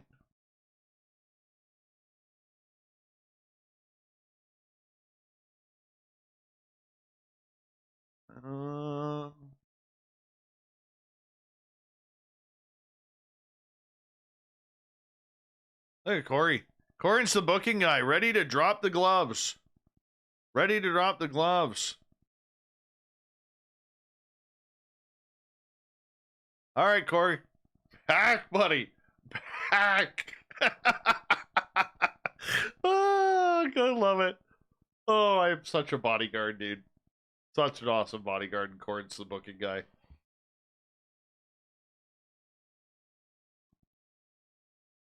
He's got a fantastic mustache, too. Like, he can wax it. That's a good stash. Fantastic stash. Corn's the booking guy. Mm-hmm. So, you are 1021 Merle, okay? What does that even mean? See if you can figure it out. 1021 KZAX. Merle. Isn't that the address of the Conjuring House? Huh? What is it? October 21st, your show. Oh. You know, you're on the radio with me? Yes. Yeah. Merle. Fuck yeah. That's too much Forrest Gump there. She's awesome. She's like here every... Andrew Harbinson.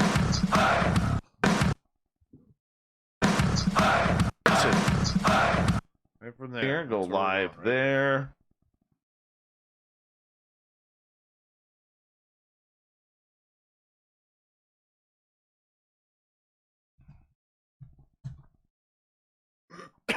I'm craving some of those wedge fries with the chipotle sauce. It's strong. That is strong.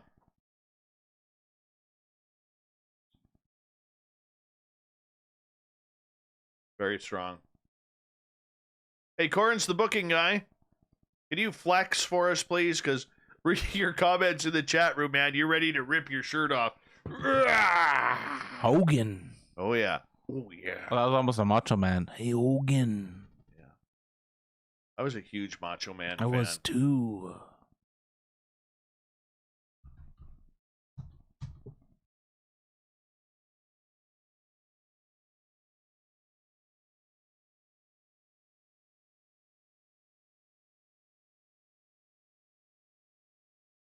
Gerald Clark? No. Gerald Clark.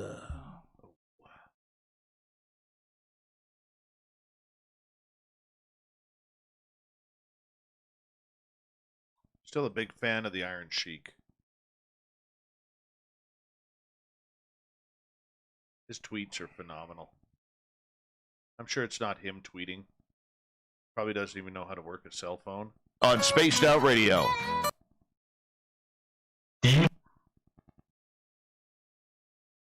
All right. I'm getting a lot of positive messages from people about the show today. Oh, really? From who? Megan doesn't count. Well, she might have been one of them. She was totally one of them.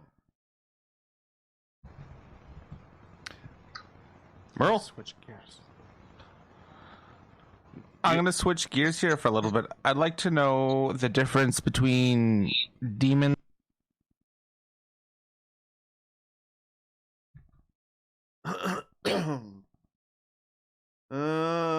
Gerald Clark passed away.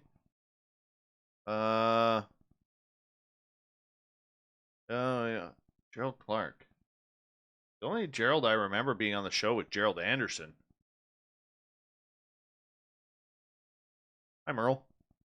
What's going on, Dave? Not much. My friend Shane enjoyed the show. Oh yeah, did he subscribe? Like, subscribed and shared. Did he? Yep. Did he say that? Obviously. Because I'll be able to tell. He can't bullshit me. I'll be able to tell. I don't know if he did. Ask him why he didn't subscribe. Hold on. The show scared him. Huh?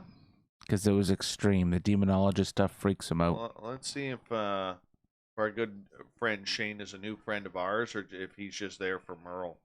Nah, he listens. Hold on. Oh, he didn't. Oh, hold on. Date subscribed. Nope. He probably just listened. Probably. I push the show a lot on Instagram now instead of just Facebook, and we get a lot more listeners that way. Yeah. Yeah, he just listened. He did not subscribe. Hey, it's supporting us. Supporting who? Not supporting me. Hasn't hit the subscribe button. What the hell am I doing? Why am I here? Oh yeah, I'm editing. All right, here's number 3 here, somewhere around there. Well, I really need some wedge fries. Kind of look like a wedge fry. You are a wedge fry. You know who looks like a wedge fry?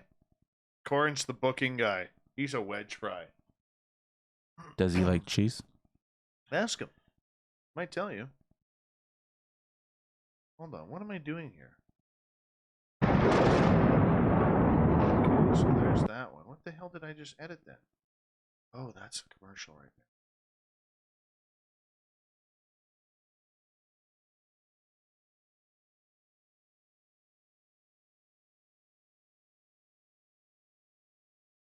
There we go. That's a nice number 3 cut right there.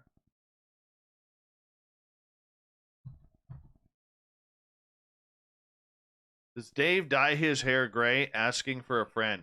This is all natural, buddy. This is all beautiful and natural. And if you're lucky, I may even let you one day touch it. It feels good. Merle likes touching it every now and again. I've never touched your hair, to be You've clear. never touched my hair. You're right. You would, though. Nope. You would say a ghost makes you do it. Hey, the Ukrainian watermelon's here, man. 2 nights in a row of the Ukrainian watermelon. He's a good guy. If you can't love little Ronnie Maniak, you can't love it all. You know what I'm saying? I agree. Yeah, me too, man. Me too. Little Ronnie Maniak, he's damn good people. Damn good people. Let's see here. What am I doing here? Okay, so there's number 4 right there.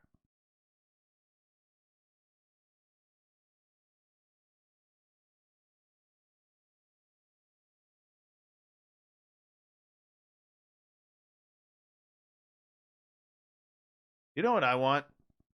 I want little Ronnie Maniak and the wifey to come back out to BC on a holiday. I agree. And we'll will like go camping and look for UFOs and Sasquatch and like at Gwinnell Forks, man. Like that would be perfect. We could do everything there, but a safer camp out ground because that road going down, I wouldn't take a trailer down there. No, that's for tenting. Yeah, that's tenting. I don't tent. You kind of look like a guy that tents. Never. No, I used to. I used to totally tent, but not anymore. But the Ukrainian watermelon and Mrs. Melon, they got to come to BC again.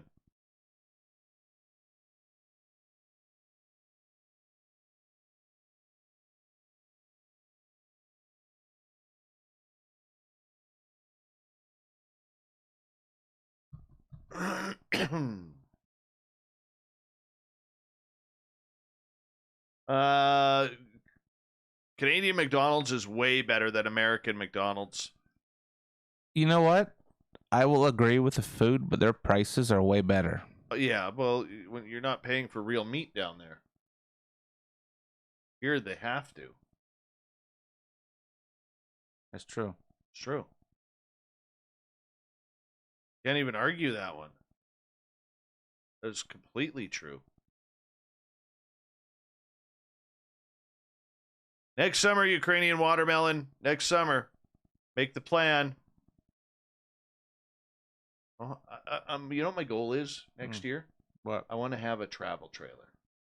That's a good idea. Have a travel trailer that we could take into some of these areas. You know what I'm saying? Yep. Save a ton of money so you're not going to hotels and everything. Yep. I want to get a travel trailer. Nice 24-footer, 26-footer. That'd be good size. Yep. That's all I need. You know? And what we'll do is so the Ukrainian watermelon can find us, we'll just put a big spotlight up on the top of it with a big watermelon that shines around the sky. So that way he can find us for, you know, because he's in Saskatchewan. So he's going to be able to see it. Find us. He's going to totally be able to see it.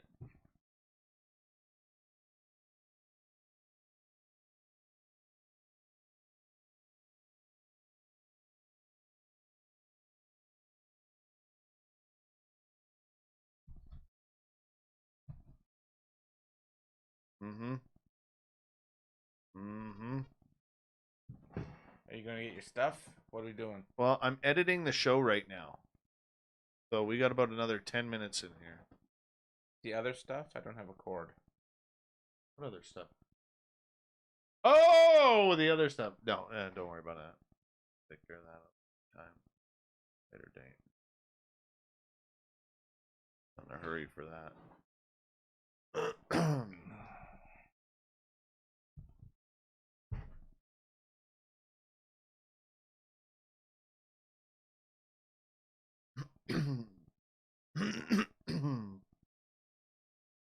Hey, watermelon, give us a wave so we can see you, man.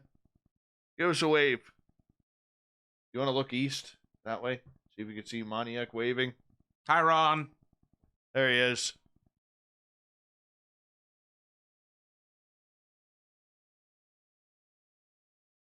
Remember when McDonald's back in the day had the McDLT? Was that what it was? McPizza. No, but remember, it was like in the 80s, 90s where it came out in the styrofoam where the burger was split in half. So the hot side was hot and the cold side was cold. Nope.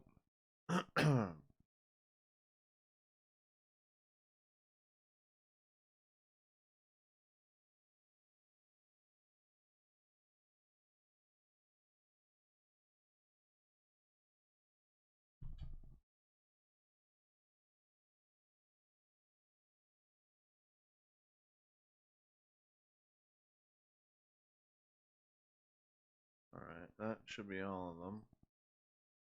That is all of them right there. Okay, now we just gotta... Merle, what we're doing here now, we're just converting them to MP3. Ah, yes. And we gotta send them. So stage 1 is done. We're on stage 2 now.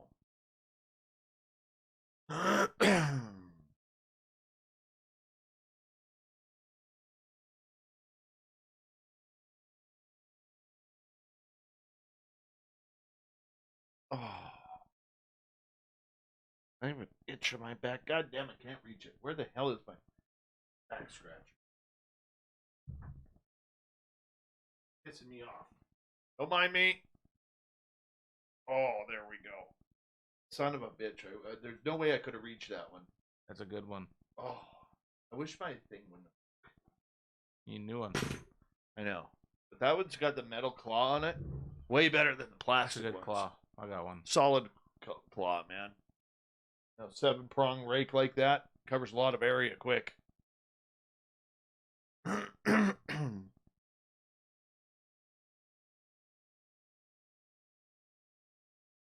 good to go there.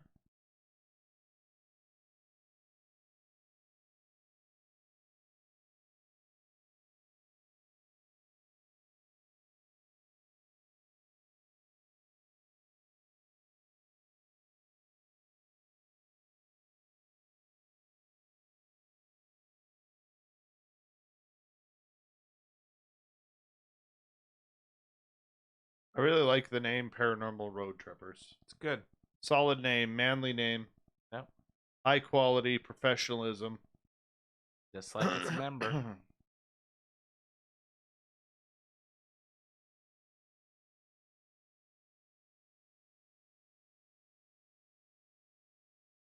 Merle, you're better than a Coldplay song. Yeah. You totally are. Thank you. What am I doing for Hallows Eve, Brad? I will be taking my son out trick-or-treating. And then I'm going to come home and I'm going to blow about $300 on fireworks. And I'm going to take them way back out in the back field. Don't start a forest fire. No, I'm going to go out in the parking lot right at the hall here. Are you kidding me? There's snow on the ground, dude. I'll start a forest fire here. And I'm going to blow the shit out of some fireworks. That's what I'm going to do. You know what I just wish we had, though? Bottle rockets. Yes. Love bottle rockets.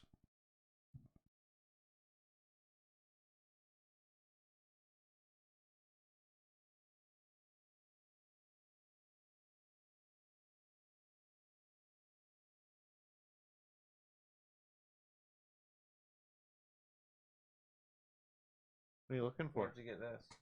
Oh, you don't touch that. Why? Because that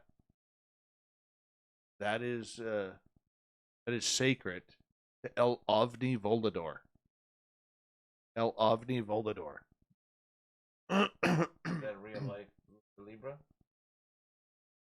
Dude, I can't say whether it is or not. All I know is that every now and again when I've like gone out, take the dogs outside, the door locks, and next thing you know, El Ovni Volador is hosting the show. What? Is that your gimmick? It's not a gimmick. It's not even me, man. Who is it then? It's El Ovni Volador. He's his own person. Well, does he sound like you? I don't think so. Oh. I don't think so. He just puts on the mask and he locks me out. And the next thing you know, here he's hosting the show and I have no control. Does he like cheese? I have to battle my way. Last time I had to break into the house, shatter a window, and wait for him to come out at the commercial break before I could throw him out and I get in here and lock the door. Did you give him a rock bottom? No, I kicked him in the nuts, man. And then I gave him I threw him on the ground, suplexed him, gave him a camel clutch. Flying elbow? Oh, yeah, of course. All right. Get your verification codes ready, people, because it's that time of the night where we must verify. Your 6-digit verification codes are now needed.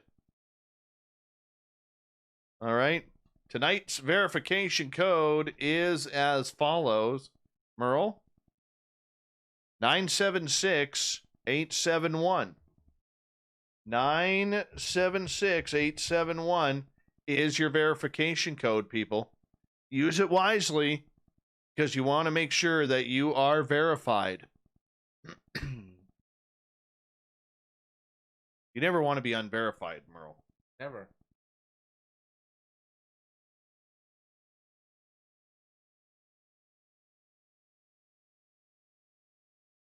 That's right, Brad. Kids today will never know the fun of a good, solid Roman candle fight.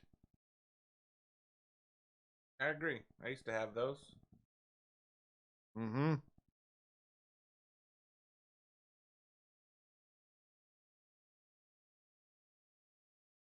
Oh, it's true. Sad in a way. You still buy Roman candles? Oh, yeah. Oh, yeah.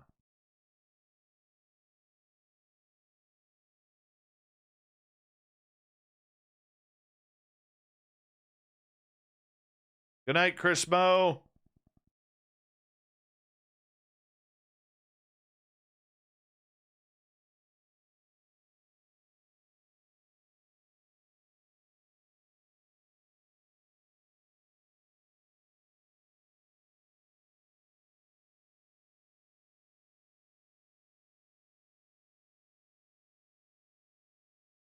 I'm almost done converting. No worries.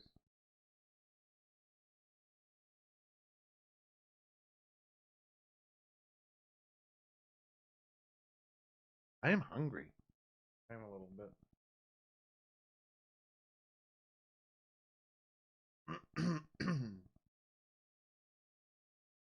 A lot.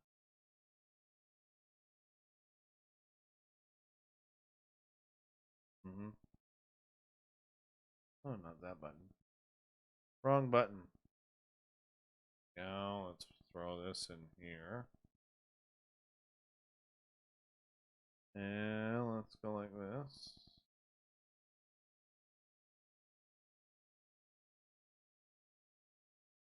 Here with that.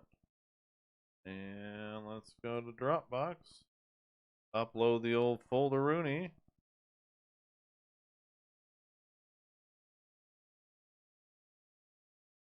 There we go. We are uploading.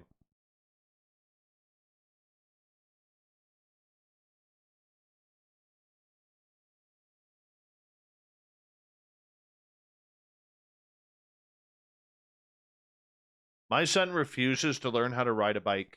Why? No interest. No interest. Really? Yeah.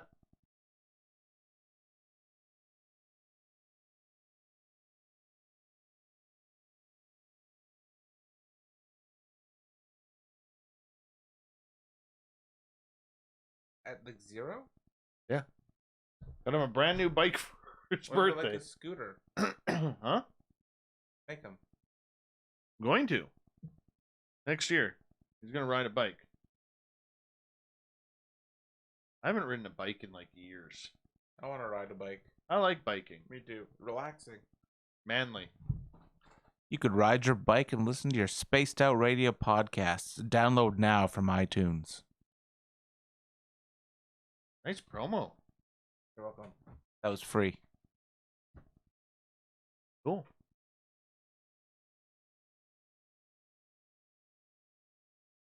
Very cool. Okay, we're at 95% on one.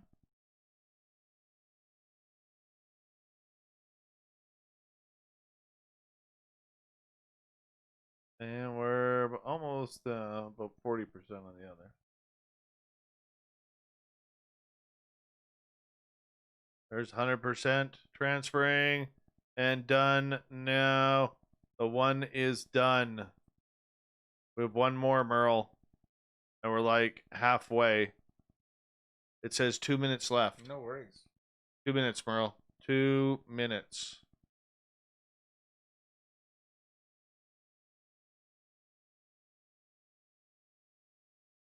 Or do you just want to eat pizza? We can go for a drive. Get some air. I wouldn't mind. Yeah. I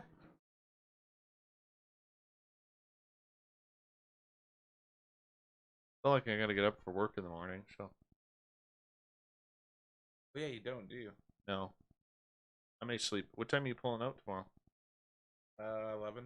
Between 11, yeah. Okay. I'm not gonna sleep in. I'm gonna get up. Yeah.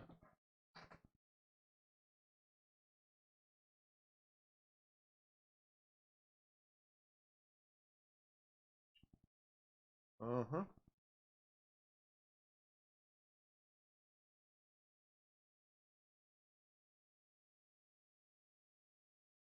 Almost got to go back to the barber and get another beard trim.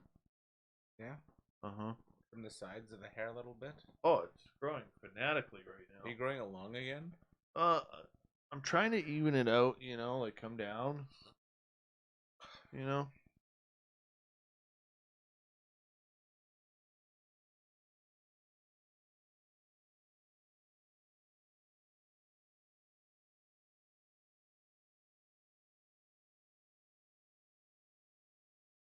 Brad, I agree with you.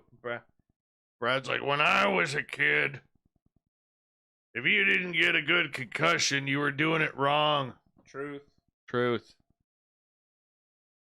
Did you know at my daughter's school, they're not even allowed to play British Bulldog or Grounders anymore?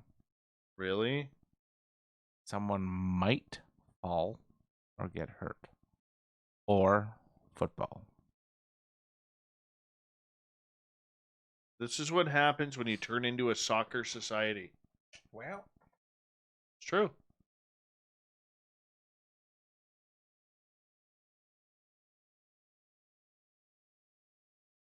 Oh, and you know what?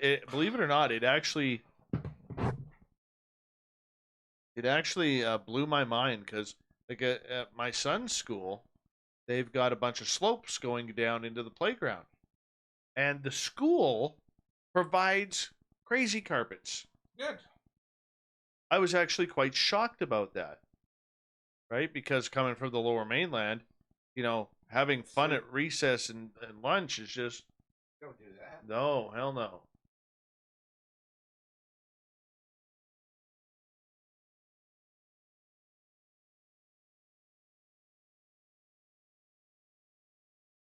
Let's see where we are here. And we're almost done, Mike. I just got to share this folder. All right, everyone. We're going to say goodnight to everybody here because Merle and I are going to go make a Tim Hortons run. And Merle, why don't you come on over here and say goodnight to everybody because they probably want to see you. And, you know, you're a good-looking guy. Didn't fart today in the studio, which was nice. Where am I? Oh, is this delayed? This is on the delay here, but you'll pick up here. Here, like if I go here, God's sakes, mouse. I'll go. See, there's Merle right there.